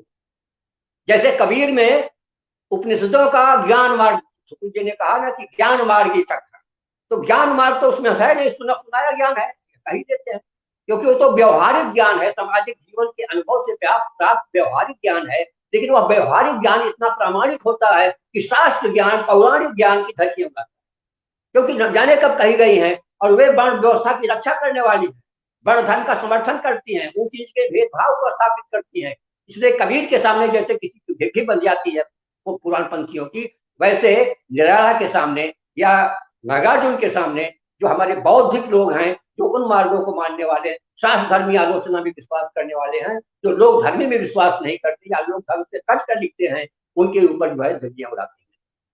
तो निराला इस प्रकार से रहे जिनकी परंपरा का प्रकाश आपके आगे काम। अब राम की शक्ति पूजा ठीक है, उसमें तो होता है एक नायक ढंग का होता है, लेकिन एक छंदों के आधार पर जैसा किया है तो अद्भुत है, वह बड़ा जटिल भी हो जाता है, सबके बस का नहीं होता कि जो शब्दावली पूरी बांधी गई है उसके आधार पर लेकर के लिखा जाए। तो लेकिन उसमें सब ये होता है कि जो वर्णन है, जैसे जब उसकी शुरुआत होती है राम की शक्ति पूजा की विषय वस्तु पर देखा जाए कि छंदों का, कविता का जो शब्द है ये तो बड़ा ही जटिल सा विषय लगता है। लेकिन राम जो है रावण के सामने पराजित हो गए। रावण की जो सेना है, जो उसकी जो वीरता है, उसके सामने इनके भालू बानर वाली सेना जो है, या वनवासी जो लोग थे वही तो इनके सेना के थे। भालू बानर के नहीं बल्कि भालू बानर तो उनके सिंबल्स रहे होंगे, जो आदिवासी रहे होंगे, जंगल में रहने वाले जो आदिवासी रहे होंगे, जिनको भाला बालू कहा जाता है, और आज भी हम उनको माने नाना प्रकार से बुलाते हैं। तो वह जो इनकी सेना थी, रावण शक्तिशाली सम्राट था और उसकी शक्तिशाली सुशिक्षित सेना के सामने ये टिक नहीं पाए। निराला हुआ पहले दिन निराशा में, एकदम घोर निराशा में लौटते हुए रघुनायक आगे धौनी पर, उनके राम के आगे आगे धौनी पर चरण पड़ रहे हैं, जैसे लगता है कि गिन गिन के कदम रख रहे हैं, बहुत माने हताश होकर के, बहुत निराशा होकर के, और पूरी सेना जो उनके सामने भालू है, जामवंत है और कौन कौन है, ये सब लोग चले जा रहे हैं, मन मार्ग मटोस कर चले जा रहे हैं। उसका एक वर्णन जो आता है, और उसको कैसे व्यक्त करता है, जो एक निराशा का भाव है, जो हताशा का भाव है, जो राम जैसे शक्तिशाली के रूप में आपने देखा है, उसके लिए जो एक प्रकृति से एक पृष्ठभूमि तैयार करते हैं। निराला हो चाहे कोई रचनाकार हो, वह एक गद्य की पृष्ठभूमि, प्रकृति की पृष्ठभूमि। तो प्रकृति की पृष्ठभूमि में उस निराशा को कैसे दिखाएं, तो कहा उसमें कि है अमा निशा, उगलता गगन घना अंधकार, हो रहा निशा का ध्यान। क्या है कि वो पवन चार बंद है, हवा फिर बंद हो गई है, गगन में अंधकार, जैसे कि उगलता गगन घन अंधकार। देखिए यह भयावह एक डर का वातावरण पैदा करता है कि अमानिशा है, एक तो अमावस्या की रात है, और अमावस्या की रात में अगर आसमान गरज रहा हो, उगलता गगन घन अंधकार, और गहरा अंधकार उगल रहा हो, है जैसे हवा का रुकना भी बंद हो जाए, ऐसी स्थिति में जो स्थिति होती है, केवल जलती केवल मशाल जलती, और जो एक मशाल वहां जल रही है, बस केवल मशाल जल रही है, बाकी कुछ दिखाई नहीं पड़ रहा, घोर अंधकार छाया हुआ। अंधकार का छाया माने निराशा का प्रतीक है, निराशा और हताशा का प्रतीक है। तो उनके निराशा और हताशा के प्रतीक के रूप में जो प्रकृति का रंगमंच सजाया है अमानिशा के माध्यम से, वह उनके हताशा को व्यक्त करने में बहुत सहायक है। इसलिए बराबर जयशंकर प्रसाद अपनी कविताओं के लिए प्रकृति का रंगभूमि सजाते हैं, रंगमंच सजाते हैं, उसके बाद दुख का वर्णन हो या सुख का वर्णन हो या आनंद का वर्णन हो या श्रृंगारिक वर्णन हो, तो उस प्रकार के प्रकृति को सामने रख करके जैसे लगता है कि नाटक के रंगमंच की तरह उसको रख करके तब उसकी बात करते हैं। तो निराला की राम शक्ति पूजा के लिए यह जो उगलता गगन मेघ वाला जो है, यह अद्भुत। तो उसके नायक को लेकर के एक बात हो सकती है, तो पौराणिक नायक है, लेकिन नागार्जुन का नायक पौराणिक नायक नहीं है, आज के समय समाज का अपना नायक, और उस समाज का जो जात व्यवस्था के अंतिम पायदान पर खड़ा हुआ है, उसके कुल का वादक है। और उन्होंने लिखा है कि जो जब 14 लोगों को जला गया तो उसमें से कई स्त्रियां गर्भवती थी, जो मारे गए लोग उनकी कई स्त्रियां गर्भवती थी। नागार्जुन ने कहा अब जो उनके गर्भ से बच्चे पैदा होंगे, तो स्वर्ण की कविता है, दिल ने कहा दलित माओं के सब बच्चे अब बागी होंगे।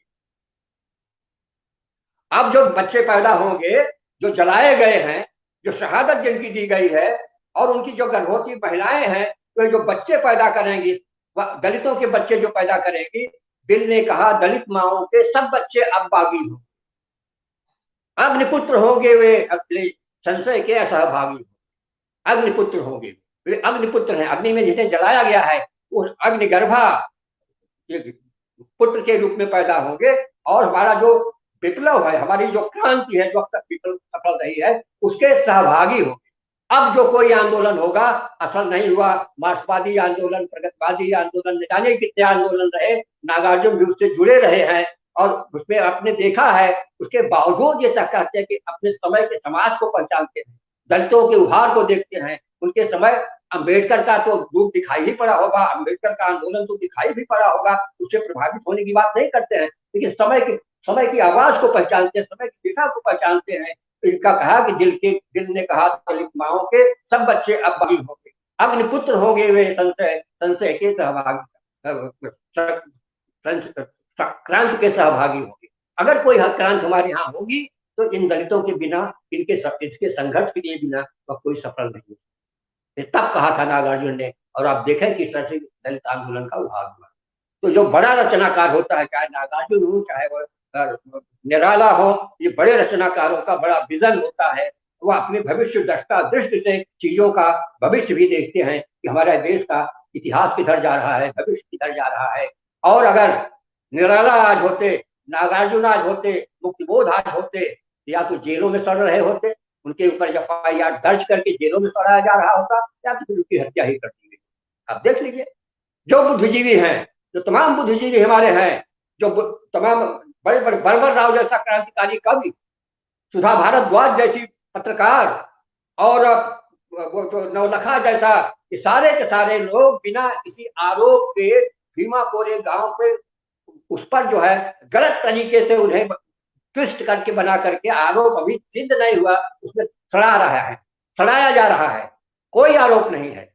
और उनका जो अभी देखिए, जो किसानों की हत्या करने वाले टेनी के बेटे ने जो किया था ना, लखीमपुर खीरी में, केंद्रीय जो मंत्री हैं टेनी मिश्रा, उनके बेटे ने 4 किसानों को अपनी गाड़ी से रौंद दिया, 4 किसान मर गए, और उसके बाद 4 और मरे, 8 लोगों की हत्या हुई। हाल में भी तो 2-1 महीना की बात है ना, उनकी हत्या हुई, बड़ा बवाल हुआ, सोशल मीडिया में बड़ा हुआ, सारा कुछ होता रहा, जिनकी विरासत पर हुआ। बड़ी मुश्किल से उनको गिरफ्तार किया गया। इतना दबाव न बनता, जनता का, समाज का, किसान आंदोलन के लोगों का उसमें न बनता तो गिरफ्तार नहीं होते, लेकिन गिरफ्तार हुए। इनकी विशेषता है, जब अपना आदमी गिरफ्तार हो जाएगा, कुछ दिन मिलने के बाद उसे छोड़ देंगे, क्योंकि इनके सामने जुडिशरी जो है इनकी गुलाम है, जुडिशरी कार्यपालिका की गुलाम है, जो यह चाहेंगे वह होगा, उसमें कोई भी उन्हें छोड़ नहीं होगा। चुनाव अधिकारी उनका गुलाम, सारा कुछ तो इनके हाथ में है। और अगर हम विरोधी कोई होगा उसे जेल में सड़ाएंगे। बताइए कि हमारे बुद्धिजीवी हैं जो भीमा कोरे गांव के नाम पर बैठे हुए हैं, एक से एक इंटेलेक्चुअल है, अंतरराष्ट्रीय ख्याति प्राप्त के जो लोग हैं, बर्बर राव है, सुधा भारद्वाज वगैरह तमाम सारे लोग हैं, ये आज भी उसमें सड़ाए जाते हैं। एक तो ऐसा दिल्ली का एक प्रोफेसर है जो सोशल एक्टिविस्ट था, होने के बाद जो है इस तरह काम करता था, मानवता के हित में काम करता था, वो अपंग है। वह कौन सी कुर्सी होती है जो अपाहिजों के लिए, व्हील चेयर पर ही वह गया है, व्हील चेयर में ही उस जेल में रह रहा है, उसका चलने फिरने की साथ नहीं है, बीमार कई बार हुआ, कई बार अनुरोध किया गया कि इनको रिहायत दे दी जाए, ना नहीं दी गई। जो तमाम लड़कियां, गर्भवती लड़कियां जेलों में डाली गई थी, जो कौन सा आंदोलन था, जो नागरिकता वाले आंदोलन में, शाहीन बाग में जो आंदोलन हुआ था, उसके आधार पर लेकर के तमाम वहां की लड़कियों को एकदम से उसमें और इनका अगर हो जाता है तो उसको तत्काल छोड़ देंगे, जाने ही नहीं देंगे, और चला भी गया तो 2 महीना के बाद छोड़ देंगे और फूल मालाओं से उसका स्वागत करेंगे। चिन्मयानंद जैसा अपराधी माने उसने कितनी महिलाओं का माने सब किया था, वो छेड़ दिया गया और वह लड़की के साथ बलात्कार किया था तो इसलिए जो है कहाँ से आ गया। तो इस तरह से लेकर के जो चीजें हैं वह उसमें से चलता है। तो हमारे यहाँ जो चीजें रही हैं इस तरह से नेता से यह होता रहा है। और ले दे करके निराला जी आज भी अगर हैं तो अपनी प्रासंगिकता के साथ यहाँ बने हुए हैं और उनको अपनी प्रासंगिकता के नाते ही लाख उनका विरोध किया गया, लाख उनका ये सब किया गया, लेकिन उनका कहीं कुछ नहीं बिगड़ा और आज वह और ज्यादा प्रासंगिक रूप में हमारे सामने उठ खड़े हुए।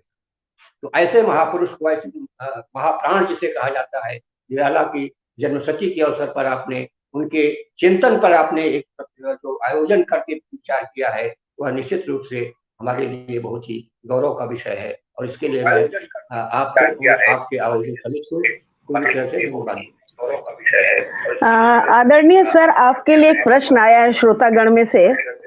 आदरणीय मनोरंजन सहाय सर हैं, वो लिखते हैं कि स्त्री के सौंदर्य का वर्णन करते हुए उसे चंद्रमुखी कहने से क्या स्त्री के सौंदर्य के प्रति हीनता का भाव हो जाता है?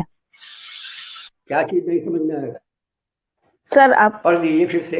हाँ, इसमें है स्त्री के सौंदर्य का वर्णन करते हुए उसे चंद्रमुखी कहने से क्या स्त्री के सौंदर्य के प्रति हीनता का भाव हो जाता है?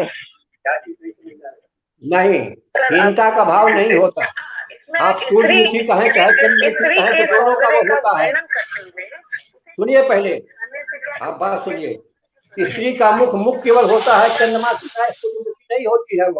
वह उसका एक सौंदर्य होता है, उसकी एक दीप्ति होती है। यह कविताओं में कवियों की कल्पना है जो कभी उसे चंद्रमा के समान मुख वाली कहते हैं और बाद में उस मिथ को तोड़ा निराला जी ने और यह नहीं कहा कि सूर्य का तेज केवल पुरुषों के लिए होता है और चंद्रमा के तेज जो है स्त्री के होता है। इस लिंग भेद को तोड़ा उन्होंने और जगह तेज जो पुरुषों में भी होता है, पुरुष के चेहरे पर भी तेज होता है तो स्त्रियों के चेहरे पर भी वह तेज हो सकता है। उस पर उपमान को तोड़कर यह उपमान रखा है। चंद्रमुखी कहने से कोई अपमान कहाँ से?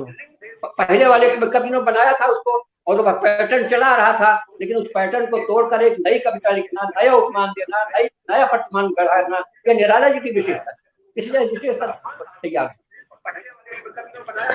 मुझे उम्मीद है कि आदरणीय मनोरंजन सहाय जी के प्रश्न का उत्तर मिल गया होगा और अगर आदरणीय रत्नेश्वर सर सामने हो, वो कहीं चले गए उठकर, तो मैं चाहूंगी कि उनका कुछ भी पूरा नहीं हो पाया। हालांकि ये हमारे परंपरा के खिलाफ है कि मुख्य अतिथि के बाद किसी को बोलने के लिए कहा जाए, केवल शेड्यूल में जो होता है वही कहा जाता है, लेकिन रत्नेश्वर सर को सुन नहीं पाए हम लोग और अगर वो बोलना चाहे तो कुछ बोल सकते हैं, कुछ कह सकते हैं, क्योंकि उनकी बात कुछ भी सुनी नहीं जा पाई थी केवल नेट के कारण।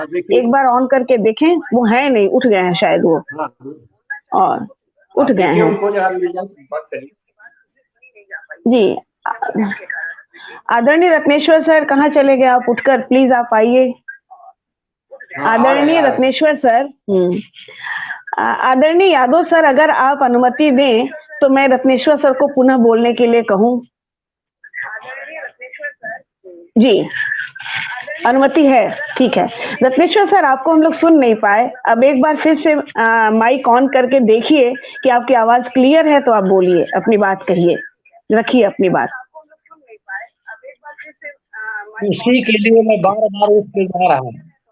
नहीं, फिर हो गया ऐसे ही आपका कुछ गड़बड़ है, आज गड़बड़ है, कुछ प्रॉब्लम है कि आखिर ये क्या बात है। अगर मेरी आवाज कट भी आ रही होगी केवल आपकी प्रस्तावना आपकी के रूप आवाज में ही कट रही है, आपकी आवाज कट रही है, नहीं आ रही है अधूरा रह जाएगा। खैर जब तक देखिए कुछ प्रॉब्लम शॉर्ट हो जाए तो। आदरणीय अनुजा जी, थोड़ा सा पास आइए। जी, रत्नेश्वर सर के यहाँ कुछ गड़बड़ है। जब तक अनुजा जी को मैं चाहूंगी कि मंच पर आए और थोड़ा सा पास आवे, काफी दूर बैठी हैं और हाँ, क्लियर छवि आ जाए आपकी। और मैं चाहूंगी कि आप आज निराला जी की जन्म स्मृति के अवसर पर उनकी ही रचनाओं से मंच को मंत्रमुग्ध करें और ताकि हम लोग रसपान कर सकें, निराला जी की स्मृति में हम लोग याद कर सकें उनको उनकी रचनाओं के माध्यम से। जब तक रत्नेश्वर जी अपना ठीक कर रहे हैं, आइए, स्वागत है आदरणीय अनुजा जी। जी नमस्कार सभी जो हमारे बुजुर्ग हैं यहाँ पर, बुजुर्ग जो विद्वान हैं और जो श्रोता हैं, उन्हीं का सबको मेरा नमस्कार। मैं कोई बहुत विद्वान नहीं हूँ और निराला पर मेरी कोई रिसर्च नहीं है। निराला पर इस चिंतन में शामिल होने के लिए मैंने सिर्फ इसीलिए हामी भरी क्योंकि निराला प्रिय कवि के तौर पर जानती हूँ। बहुत सारे जो मेरे प्रिय रचनाकार हैं उनमें निराला भी एक है और निराला मुझे एक्चुअली छायावाद में सबसे ज्यादा प्रिय हैं। महादेवी जी भी हैं, प्रसाद जी भी हैं, पर निराला में एक अलग तरीके की ध्वनि है जो हमने अभी यादव सर से सुनी भी है। तो उनकी और उसी को जो महाप्राण निराला वाली बात की एक किताब है मेरे पास जो बहुत पहले मैं कहीं से लाई थी, गंगा प्रसाद पांडे जी की। उसको अक्सर मैं पढ़ती रहती थी क्योंकि उनका जीवन अपने आप में चाहे जैसा भी था, संघर्षपूर्ण था, लेकिन बहुत ही प्रभावित करने वाला, बहुत ही खींचने वाला उनका जीवन था। उनका पूरा जीवन, उनका साहित्य, उनका चिंतन, सभी कुछ। तो आज मेरे पास एक किताब मैं बहुत पहले, बहुत जब मैं पढ़ती थी, खरीद के लाई थी, राग विराग, जिसे तो आज मेरे पास एक किताब मैं बहुत पहले रामविलास शर्मा जी ने ही संकलित और संपादित किया था। और मैं बहुत बहुत आभारी हूँ मैं कि आपने मुझे बुलाया इसमें, तो मैंने चीजें पढ़ी, वरना अपने पिछले सालों के यात्रा में जो बदल गया था रास्ता, उसमें मैं काफी इससे दूसरी चीजों में लगे हुए थे। तो आज ये जो किताब है राग विराग, जिसको निराला जी की सर्वश्रेष्ठ कविताओं के रूप में रामविलास शर्मा जी ने संपादित किया है और ये लोक भारती प्रकाशन से प्रकाशित हुई है। इसमें उन्होंने 3 चरण उनके रचना काल के दिए हैं। तो मैंने इस तरीके से सोचा है कि बहुत सारी जो निराला की रचनाएं हैं, जो भी यादव सर ने भी चर्चा करी कि मैडम अब आवाज आ रही है? अब मेरी आवाज आ रही है? हाँ, तो 5 में हमको 2 मिनट 3 मिनट इनके मैडम के बोलने के बाद थोड़ा सा हम नहीं बोल पाए। अभी मैडम शकुंतला तोमर जी ने बताया कि 2 आईडी से आप जुड़ गए थे। अच्छा, ठीक है, अभी आप म्यूट कर लें, अभी म्यूट कर लें, उसके बाद हम इनके बाद आपको बुलाऊंगी। बिना आपको सुने हम लोग का पूरा होगा नहीं सर। तो मैंने बहुत समय बाद फिर से उन कविताओं को पढ़ना शुरू किया और मुझे लगा जो निराला को कि बहुत सारी ऐसी रचनाएं हैं जो बहुत ही प्रचलित हैं, जो ज्यादातर लोग जानते हैं। वैसे तो पूरा साहित्य किसी भी कवि का सारे लोग नहीं जानते, जो रिसर्च करते हैं वही जानते हैं।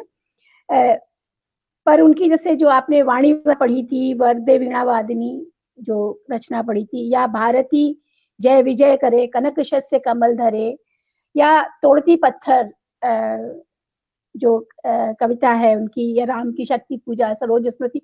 मुझे याद है जब बीए में हम पढ़ते थे तो सरोज स्मृति पढ़ाते हुए हमारी हिंदी की टीचर रोने लगती थी, ऐसी अद्भुत रचना थी। जो सही बात है, सरोज स्मृति लिखना सबके वश की बात नहीं है, जैसा यादव सर ने कहा भी। तो मैंने हर उनके जो चरण हैं, रामविलास शर्मा जी ने जो चरण उनके रचना काल के बनाए हैं, उनमें से 2-2 कविताएं मैंने चुनी हैं। तो मुझे लगता है कि वो ही सुनानी यहाँ पर बेहतर रहेगी। इससे पहली कविता है उनकी परिमल से, मैंने जो चुनी है, जागो फिर एक बार। तो मैं उसको पढ़ती हूँ। स्वागत है, स्वागत है। अच्छा, जागो फिर एक बार नाम से उनकी 2 कविताएं हैं।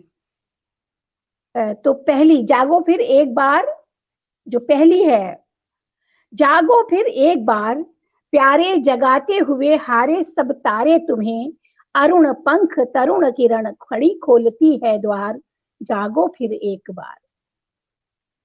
जागो फिर एक बार, प्यारे जगाते हुए हारे सब तारे तुम्हें, अरुण पंख तरुण किरण खड़ी खोलती है द्वार, जागो फिर एक बार। आंखें अलियों सी किस मधु की गलियों में फंसी, बंद कर पांखें पी रही है मधुमौन, या सोई कमल कोरकों में बंद हो रहा गुंजार, जागो फिर एक बार। हमेशा जो छायावाद का जो शब्द संचयन है वो मुझे बहुत बांध के रखता है, बहुत ही सुंदर है वो।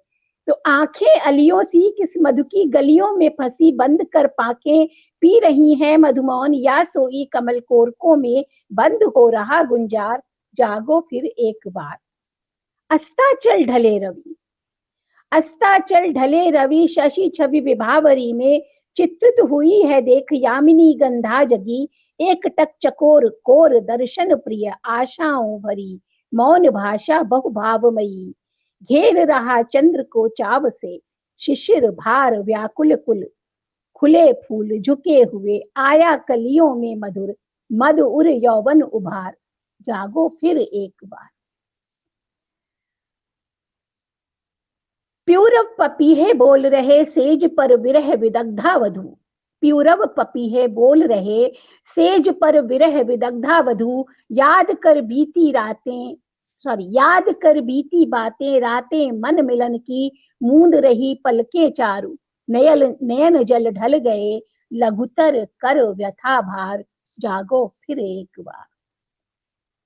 सहृदय समीर जैसे, सहृदय समीर जैसे पोछो प्रिय नयन नीर, शयन शिथिल बाहें भर स्वप्निल आवेश में, आतुर उर वसन मुक्त कर दो सब सुप्त सुखोन्माद हो, छूट छूट अलस फैल जाने दो पीठ पर, कल्पना से कोमल रिज कुटिल प्रसार कामी केश गुच्छ तनवन थक जाए, मृदु सुरभि सी समीर में बुद्धि बुद्धि में हो लीन, मन में मन जी जी में एक अनुभव बहता रहे, उभय आत्माओं में कर रही कब से मैं रही पुकार, जागो फिर एक बार। और अंतिम इसका बंद है, उगे अरुणाचल में रवि आए भारती रति कवि कंठ में, क्षण क्षण में परिवर्तित होते रहे प्रकृति पथ, उगे अरुणाचल में रवि आई भारती रति कवि कंठ में, क्षण क्षण परिवर्तित होते रहे प्रकृति पट, गया दिन आई रात गई रात खुला दिन, एक ही संसार के बीते दिन पक्ष मास, वर्ष कितने हो हजार, वर्ष कितने ही हजार, जागो फिर एक बार। इतना इतना लय और इतनी ध्वन्यात्मकता है इन शब्दों में कि आप बंद कर रह जाते हैं। और इसी चरण की जो दूसरी कविता है वो है बुझे तृष्णाशा विशानल। बहुत सुंदर चीजें हैं, लेकिन इसमें से ये कविता मैंने चयन की है, बुझे तृष्णाशा विशानल। मैं अब इसका पाठ करती हूँ। मुझे लगा कि उनके जीवन से मैं बहुत सारी चीजें हैं, कुछ कुछ थोड़ा थोड़ा उठा लेना चाहिए तो अच्छा रहेगा। ये वो मुक्त छंद में थी, ये देखिए छंदबद्ध है, बुझे तृष्णाशा विशानल जी। उसमें जो आपने जागो फिर एक बार की दोनों कविताएं बताई, उसमें कहीं न कहीं यह आता है कि शेरों की माद में आज आया श्यार, जागो फिर एक बार। यह जो आता है जी जी जी, वो दूसरी वाले की माद में जी, आज फिर आया है श्यार, जागो फिर एक बार। हाँ, यानी तमाम आक्रमणकारी आते रहे हैं, आज फिर एक ब्रिटिश सत्ता हमारे यहाँ आई है, शेरों की माद है यह, जहाँ सबके साथ मर के भगा दिया। यह उसमें इसको छूट रही कहीं से आपको। और यह जो है जागो फिर एक बार कविता, विवेकानंद की एक कविता, अंग्रेजी कविता है, awake once more, awake once more, awake माने जागो, वंस मोर एक बार फिर। तो उसी से प्रभावित होकर के उन्होंने लिखा है। और इस कविता का की पंक्ति का अनुवाद किया था सुमित्रा नंदन पंत ने।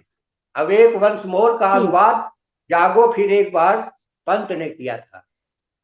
ठीक है, तो जो जागो फिर एक मैं जागो फिर एक बार 2 है, मैं उसका पाठ करती हूँ, फिर अब हो सकता है उसमें हो ये लाइन, पंक्ति जो है। हाँ, इसमें जो कविता मेरे पास है उसमें यही है। मैं देखती हूँ कि अगर दूसरी कविता में है ये तो। हाँ, इसमें है, जागो फिर एक बार, समर अमर कर प्राण गान गाए, महासिंधु से सिंधु नद तीरवासी, सैंधव तुरंगों पर चतुरंग चमू संग, सवा सवा लाख पर एक को चढ़ा, गोविंद सिंह निज नाम जब कहाऊंगा। ये कविता है जिसमें वो पंक्ति है, मैं पूरी पढ़ती हूँ इसको, देखिए। जागो फिर एक बार, समर अमर कर प्राण गान गाए, महासिंधु से सिंधु नद तीरवासी, सैंधव तुरंगों पर चतुरंग चमू संग, सवा सवा लाख पर एक को चढ़ाऊंगा, गोविंद सिंह निज नाम जब कहाऊंगा। किसने सुनाया ये वीर जनमोहन अति, किसने सुनाया ये वीर जनमोहन अति, दुर्जय संग्राम राग फाग का खेला रण, 12 महीने में शेरों की मांद में आया है आज स्यार, जागो फिर एक बार। सत श्री अकाल भाल अनल धक धक कर जला, सत श्री अकाल भाल अनल धक धक कर जला, भस्म हो गया था काल, तीनों गुण ताप त्रय अभय हो गए थे तुम, मृत्युंजय व्योम केश के समान अमृत संतान, तीव्र भेद कर सप्तावरण, मरण लोक शोकहारी, पहुंचे थे वहां जहां आसन है सहस्रार, जागो फिर एक बार। सिंह की गोद से छीनता है रे शिशु कौन, सिंह की गोद से छीनता है रे शिशु कौन, मौन भी क्या रहती वो रहते प्राण रे अनजान, एक मेष माता ही रहती है निर्निमेष, दुर्बल वो छिनती संतान जब, जन्म पर अपने अभिशप्त तप्त आंसू बहाती है, किंतु क्या योग्य जन जीता है, पश्चिम की उक्ति नहीं गीता है, गीता है स्मरण करो बार बार, जागो फिर एक बार। पशु नहीं वीर तुम, देखिए बहुत जो आपने भाव का है उसी भाव की इनकी जागो फिर एक बार कविता है ये। पशु नहीं वीर तुम, समर शूर क्रूर नहीं, काल चक्र में ही दबे आज तुम राजकुंवर, समर सरताज पर क्या है, सब माया है माया है, मुक्त हो सदा ही तुम, बाधा विहीन बंद छंद, बाधा विहीन बंध छंद ज्यों डूबे आनंद में, सच्चिदानंद रूप महामंत्र ऋषियों का अणुओं परमाणुओं में फूका हुआ, तुम हो महान, तुम सदा हो महान, है नश्वर ये दीन भाव कायरता काम परता, ब्रह्म हो तुम पद रज भर भी है नहीं, यह पूरा इस विश्व भार, जागो फिर एक बार। ये वाली जो जागो फिर एक बार है ये ओजरस में है, ओजस्वी कविता है इनकी। तो ये थी वो कविता जो यादव सर कह रहे थे। तो एक मैंने इनका इसमें से छंद बद्ध भी चुना है, हालांकि मैं गीता में नहीं जाऊंगी, मैं सुनाऊंगी। मुझे तृष्णाशा विशानल झरे, भाषा अमृत निर्झर, उमड़ प्राणों से गहन छा गया गगन में अवनिकेश्वर, बुझे तृष्णाशा विशानल झरे, भाषा अमृत निर्झर, उमड़ प्राणों से गहनतर छा गगन ले अवनिकेश्वर, ओस के धोए अनामिल पुष्प ज्यों खिल किरण चूमे, ओस के धोए अनामिल पुष्प ज्यों खिल किरण चूमे, गंध मुख मकरंद उर सानंद पुरपुर लोग घूमे, मिटे कर्षण से धरा के पतन जो होता भयंकर, उमड़ प्राणों से निरंतर छा गगन ले अवनिकेश्वर, बढ़े वो परिचय विधा जो क्षुद्र भावों से हमारा, मुझे खुद बहुत सुंदर लग रही है, बढ़े वो परिचय विधा जो क्षुद्र भावों से हमारा, क्षति सलिल से उठ अनिल बन देख ले हम गगनकारा, दूर हो तम भेद यह जो वेद बनकर वर्ण संकर, पार प्राणों के करें उठ गगन को भी अवनिकेश्वर। ये इनकी एक प्रथम चरण की छंदबद्ध उनकी रचना थी। और द्वितीय चरण में मैं अकेला, अणिमा में एक कविता है उनकी, मैं अकेला। यहाँ पर उन्होंने कहा भी है कि वहां जाकर उस समय जो इनका पूरा ये काल है द्वितीय चरण का 1937 से 1947-46 का है, तो उस समय उनकी क्या मनोदशा रही होगी इसके बारे में तो यादव सर और रत्नेश सर ज्यादा समझा सकेंगे। मैं तो कविता पाठ से ही बता रही हूँ। मैं अकेला देखता हूँ आ रही मेरे दिवस की सांझ बेला, मैं अकेला देखता हूँ आ रही मेरे दिवस की सांझ बेला, पके आधे बाल मेरे हुए निष्प्रभ गाल मेरे, चाल मेरी मंद होती आ रही है, चाल मेरी मंद होती आ रही हट रहा मेला, चाल मेरी मंद होती आ रही हट रहा मेला, जानता हूँ नदी झरने जो मुझे थे पार करने, जानता हूँ नदी झरने जो मुझे थे पार करने, कर चुका हूँ हंस रहा ये देख कोई नहीं भेला, मैं अकेला। एक बहुत छोटी सी कविता थी ये। और इसके बाद एक इनकी कविता है स्नेह निर्झर बह गया है, स्नेह निर्झर बह गया है, रेत ज्यों तन रह गया है, आम की ये डाल जो सूखी दिखी, कह रही है अब यहाँ पिकिया शिकी, नहीं आते पंक्ति में वो हूं लिखी, नहीं जिसका अर्थ जीवन दह गया है, स्नेह निर्झर बह गया है, आम की ये डाल जो सूखी दिखी, कह रही है अब यहाँ पिकिया शिकी, नहीं आते पंक्ति में वो हूं लिखी, नहीं जिसका अर्थ जीवन दह गया है, स्नेह निर्झर बह गया है, रेत ज्यों तन रह गया है, दिए हैं मैंने जगत को फूल फल, किया है अपनी प्रतिभा से चकित चल, पर अनश्वर या सकल पल्लवित पल, ठाठ जीवन का वही जो ढह गया है, ठाठ जीवन का वही जो ढह गया है, स्नेह निर्झर बह गया है। और इसका बहुत अंतिम सुंदर, बंद है, अब बहुत नहीं सुंदर। आती पुलिन पर प्रियतमा। देखिए मुझे लगता है ये वही समय है जब वो बहुत निराश हैं और वार्धक्य की ओर जो है बढ़े हैं। अब नहीं आती पुलिन पर प्रियतमा, श्याम तृण पर बैठने को निरुपमा, बह रही है हृदय पर केवल अमा, मैं अलक्षित हूँ यही कवि कह गया है, मैं अलक्षित हूँ यही कवि कह गया है, स्नेह निर्झर बह गया है, रेत ज्यों तन रह गया है। तो ये बहुत ही एक तीसरा जो चरण है उनका 1950 से 1961 का है, उसकी एक अर्चना का जो उनका संग्रह नाम का है, उसकी एक कविता है, बांधो ना नाव इस ठाव बंधु, 160। अनुजा जी, आदरणीय अनुजा जी, मुझे लगता है कि एक कविता और करके हमें आगे बढ़ना चाहिए, क्योंकि हमें आदरणीय यादव सर का भी ध्यान देना है, उम्र का और स्वास्थ्य का। ठीक है। तो मैं ये अंतिम कविता उसमें से पढ़ रही हूँ। ये बहुत सुंदर कविता है, यादव सर को और रत्नेश सर को आप लोगों को तो पता ही होगा। बांधो ना नाव इस ठाव बंधु, पूछेगा सारा गांव बंधु, ये घाट वही जिस पर हंसकर वो कभी नहाती थी धंसकर, आंखें रह जाती थी फंसकर, कपते थे दोनों पांव बंधु, बांधो ना नाव ठाव इस ठाव बंधु। वो हंसी बहुत कुछ कहती थी, फिर भी अपने में रहती थी, सबकी सुनती थी सहती थी, देती थी सब में दांव बंधु, बांधो न नाव इस ठाव बंधु, पूछेगा सारा गांव बंधु। तो ये मैंने उनके उसमें से चयनित की थी कविताएं। हालांकि एक बहुत छोटी सी कविता थी, शिशिर की शर्वरी, अगर आप पढ़ लीजिए। नहीं हो तो, शिशिर की शर्वरी हिंस्र पशुओं से भरी, शिशिर की शर्वरी हिंस्र पशुओं भरी, ऐसी दशा विश्व की विमल लोचनों, देखी जगा त्रास हृदय संकोचनों, कांपा कि नाची निराशा दिगंबरी।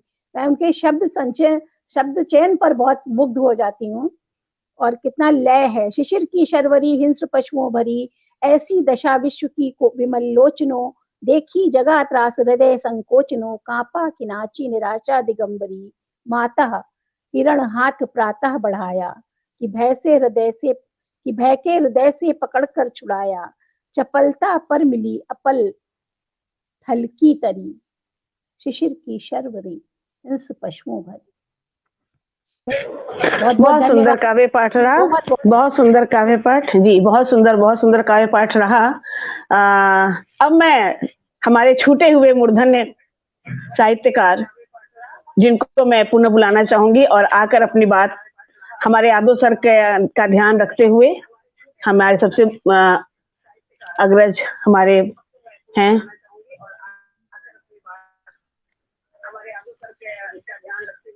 जी। हालांकि मुख्य अतिथि के बोलने के बाद मैंने परंपरा तोड़ी, उसके लिए हमारे मुख्य अतिथि सर माफ करेंगे और आपसे अनुमति ली है मैंने पहले ही। तो आप सर, रत्नेश्वर सर, आप अपनी बात शुरू करें। जी सर, प्रणाम। नेट व्यवधान इसमें अपना कोई अधिकार नहीं है। और शुरू करने के पहले सामाजिक दर्पण की संस्थापिका उन्होंने फोन करके हमें बताया कि ये कीजिए, तो वो आवाज अब आ रही है। जी जी जी, तो सबसे बड़ी बात ये है कि सर ने जो मैंने जिज्ञासा, प्रश्न नहीं कर रहा हूं, जिज्ञासा मैंने व्यक्त की थी, उसका आपने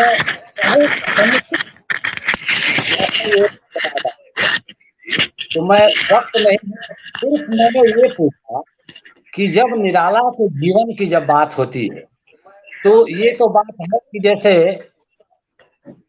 कहा जाता है प्रसाद को प्रेम और सौंदर्य का कवि, प्रसाद को प्रेम और सौंदर्य का कवि, पंत को कहा गया कि ये प्रकृति के कवि हैं, महादेवी को कहा गया कि ये वेदना के कवि हैं। उसी प्रकार जब ये कहा जाता है कि महाप्राण निराला संघर्ष के कवि, संघर्ष जो है वो अपने अभाव में, तनाव में खुल खुल कर मुस्कुराने का नाम महाप्राणा है, महाप्राण निराला है। तो ऐसी परिस्थिति में समीक्षकों के द्वारा, आपने आचार्य रामचंद्र शुक्ल की बात की, आपने बहुत व्यवहारिक व्याख्या की बात रामविलास शर्मा जी की बात की, उन्होंने राग विराग में उनकी जितनी जितनी चरण की जो कविताएं अभी सुना रही थी, सारी कविताएं उसमें संग्रहित थी। और उसमें जब 23 में जब मतवाला वो लिख रहे थे, मेरे कहने का मतलब, इसको मैं फिर से इसकी पुनरावृत्ति नहीं चाहता क्योंकि सर ने बहुत ही जो जिज्ञासा थी, सिर्फ मैं ये जानना चाहता था 1 मिनट में कि एक तरफ उनको आलोचकों और समीक्षकों के द्वारा ही यह कहा गया कि उनकी जो, क्योंकि मुक्ति, हम मुक्ति की बात कर रहे हैं, उस सीमा से जब बाहर आ रहे हैं और तब आलोचकों और समीक्षकों के द्वारा ही ये बात कही गई कि उनकी प्रगतिशील पृष्ठभूमि में छायावाद के संस्कार दिखाई पड़ते हैं, पहली बात।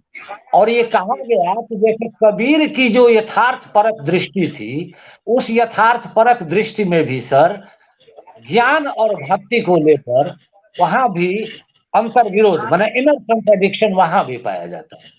प्रेमचंद की आपने चर्चा की, बड़ी अच्छी चर्चा की कि उनका जो आदर्शवाद है, उनका जो यथार्थवाद है, वो भी उनके आदर्शवाद के तानों बानों से बना हुआ जान पड़ता। तो जो आलोचनाएं जो हुई, जो समीक्षाएं जो समय समय पर हुई कि एक तरफ जब उससे मुक्त होते हैं तो निराला भिक्षुक लिखते हैं, मुक्त होते हैं तो तोड़ती पत्थर लिखते हैं, मुक्त होते हैं तो सबसे बड़ा व्यंग कविता जो है वो कुकुर मुत्ता लिखते हैं। और आपने बिहार की पृष्ठभूमि की जो चर्चा की, उनकी कविताओं में देखा जा सकता है, संकेत के रूप में देखा जा सकता है कि अबे सुन के गुलाब रंगो आप, कौन चूसा खाद का तूने अशिष्ट डाल पर इतराता है कैपिटलिस्ट। तो ये बातें जो बाद में जो देखी जाती है, जो कवि और आप की बातें कि ऐसे ऐसे कवि अगर होते, नागार्जुन ने क्या कुछ नहीं कहा उस समय की सत्ता के विपरीत। कि फटे वक्त में घर से निकलेगी कैसे लजवंती, 80% स्पष्ट कथा है रजत जयंती। बूंद बूंद पानी के खातिर पौधों के शिशु तरस रहे हैं, लेकिन अनुदानी करुणाधन दिनों पर ही बरस रहे हैं। निराला भी समय समय पर इस तरह की बातें वो चर्चा वो करते रहे, जबकि उससे अलग होते हैं, क्योंकि उनकी कविताओं में भी जो आपने उदाहरण दिया, क्या पंत की इस कविता में वो उदाहरण उसके साथ उसका सामंजस्य बैठता है या नहीं? आपने जो जिस कविता का पाठ किया,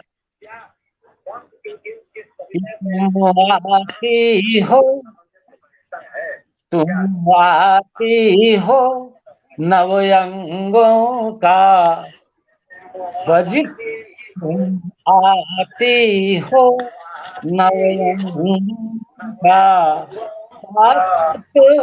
भूमि भाती हो, तुम आती हो। इसी तरह संस्कार है, स्नेह निर्झर जो बताया गया, तो उसमें यथार्थ के बावजूद भी भूमि के बाद भी उनके बाद दिखाई पड़ते हैं। ये मेरा मेरी एक जिज्ञासा थी, प्रश्न नहीं, क्योंकि तो मैंने सुना है पहले भी, और क्योंकि आवाज कटकट कर आ रही थी, ये पुस्तक है सर हमारे मित्र विनय कुमार चौधरी जी, इनकी अनुशंसा आपने की है वो संसद के पाषाण को, इसमें मेरा अभिनव भी है डॉक्टर रत्नेश्वर सिंह, इसकी अनुशंसा प्रबंध काव्य है, तो मैंने इसकी चर्चा की, आवाज बिल्कुल नहीं सुनाई दे रही थी। तो ये अंतर विरोध जो है प्रगतिशील पृष्ठभूमि और कबीर के साथ परक दृष्टि और ज्ञान और भक्ति को लेकर काम करें, और प्रेम के यथार्थवाद उनका आदर्शवाद के तात्पर्यों से बना हुआ गान कहता है। जिज्ञासा प्रस्तावना के क्रम में मैंने आपसे बहुत बहुत धन्यवाद सर, बहुत बहुत धन्यवाद। आज हमारे पटल से जितने भी मूर्धन्य साहित्यकार कवि जुड़े हुए हैं, बिल्कुल सच है कि हस्ताक्षर कवि साहित्यकार लोगों की विशेषता होती है कि वो समाज के अंतर विरोधों को खुलकर रखने से कतराते नहीं हैं। जैसे कि हमारे यादव सर ने कहा कि सचमुच में निराला जैसे कवि होते तो शायद जेल में सड़ रहे होते, बिल्कुल सही कहा, और जिनका नाम लिया उनको ही मैं अच्छी तरह जानती हूँ, और आज भी आपने कहने से अपने को रोक नहीं पाए। बहुत अच्छा साहित्यकारों की विशेषता होती है। सर मैं थोड़ा सा अपना अनुभव बांटना चाहूंगी कि मेरे बड़े मामा जी लोग इलाहाबाद में रहते थे, दारागंज में, और निराला घर पे आया करते थे नाना के यहाँ। मेरे मामा जी जो चित्रण करते थे, अब तो नहीं है, डेथ हो गई, 80 साल की उम्र का डेथ हुई, जमाना बीत गया, मृत्यु हो गई, नहीं रहे, लेकिन जो चित्रण किया करते थे कि उनके लिए इतना डाउन टू अर्थ रहते थे। निराला आकर जमीन में ही बैठ जाते थे ड्राइंग रूम में, मामा जी हमारे बताते, हमारी माँ उस समय बहुत छोटी थी, आकर ऐसी बैठका में जमीन में बैठ जाते थे। बगल में कोई बंगाली की दुकान थी, जाकर रसगुल्ला खाते थे, जो भी सामान मिलता था उनको जाके दे आते थे, जो भी सामने मिले दे देते। देखा हुआ हाल चित्रण वो लोग बताते थे। अभी अनुजा जी ने बताया कि उनकी टीचर रो पड़ती थी। मैं भी सरोज स्मृति पढ़ाते समय, ये मेरा भी है कि मैं भी जब पढ़ाती थी तो मुझे आंसू आ जाते थे, और कई बार कई कविताओं को पढ़ाते समय मेरे भी प्रिय कवि स्मितानंद पंत, निराला, महादेवी वर्मा ये लोग रहे हैं। जैसा कि आदरणीय रत्नेश्वर सर जी कहते हैं कि आपकी कविता है महादेवी जी की झलक मिलती है, तो इन लोगों से हम लोग प्रभावित हैं। अब बहुत समय ना लेते हुए मैं आप सभी को आदरणीय मुख्य वक्ता, हमारे मुख्य अतिथि चौथीराम यादव जी का, प्रोफेसर चौथीराम यादव जी का मैं बहुत बहुत हृदय से धन्यवाद ज्ञापित करूंगी, जिन्होंने अपना इतने बहुमूल्य समय को हमारे पटल को दिया, जबकि आप एक उम्र दराज, यानी काफी हम लोगों से हमारे बुजुर्ग हैं, और अपने बुजुर्ग भावों से हमें जो प्रेरणा आपने प्रदान की है वो शायद आगे तक हमारे जीवन में काम करेगा। क्योंकि लोग बहुत जल्दी हार मान जाते, कहते मैं तो बुढ़ा हो गया, मैं नहीं बैठ सकता, ये नहीं कर सकती, वो नहीं कर सकता। आपसे आज जो प्रेरणा मिली है हम लोगों को इतनी देर बैठकर अपनी बात कहने का, सुनने का, और शायद इसके लिए हम धन्य हैं, हमारा पटल धन्य है। आदरणीय रत्नेश्वर जी, आप तो हमेशा पटल से जुड़ते रहते हैं, लेकिन आज आपने जब अपना बहुमूल्य समय दिया पटल को, उसके लिए बहुत बहुत धन्यवाद। आपकी विशेषता है कि आप बहुत सरल हैं, जब भी आपको कभी पुकार लो आप आ जाते हैं, तैयार रहते हैं। आदरणीय अनुजा जी, जो कि काफी लंबे समय के बाद आज हमसे मिली हैं, जुड़ी हैं, और मैंने याद किया, उन्होंने मना नहीं किया, तुरंत आ गई। और मुझे पता है कि अनुजा जी से बढ़िया कविता कोई नहीं पढ़ने वाला था, इसलिए मैंने अनुजा जी को याद किया। आपने अपना समय दिया, काफी समय इनका इस समय थोड़ा परेशान है, लेकिन उसके बाद भी आपने अपना समय दिया मुझको, बहुत अच्छा लगा मुझे, बहुत बहुत धन्यवाद। एक बार पुनः पटल के उस पार जुड़े हुए सभी श्रोतागण, आदरणीय अमित कुमार मिश्रा जी, सीमांत प्रियदर्शी जी, सतीश अकेला जी, कमलेश सक्सेना सहज जी, और नरेंद्र प्रसाद यादव जी, DS तोमर जी, आदरणीय शकुंतला जी, आदरणीय किसले जी, विजय तिवारी किसले जी, उसके अलावा जितने भी नाम छूट गए हैं, अभी मुझे दिख नहीं रहे हैं, जितना मिल पाया मैं बोल पाई। आप सभी का बहुत बहुत मैं आभार ज्ञापित करना चाहूंगी, जिन्होंने अपना कीमती समय पटल को दिया और शुरू से अंत तक जुड़े रहे। एक बार पुनः आप सभी मूर्धन्य साहित्यकारों को पटल पर आभार ज्ञापित करना चाहूंगी। पटल की ओर से मैं आप सभी को बहुत बहुत आभार ज्ञापित करना चाहती हूँ। धन्यवाद, आभार, शुभ रात्रि। और निराला जी की जन्म स्मृति के विषय में जो गोष्ठी आज हुई, जो चर्चा हुई, उसको सफल बनाने के लिए आप सभी के विचारों के लिए बहुत बहुत धन्यवाद, आभार, शुभ रात्रि, शुभ रात्रि।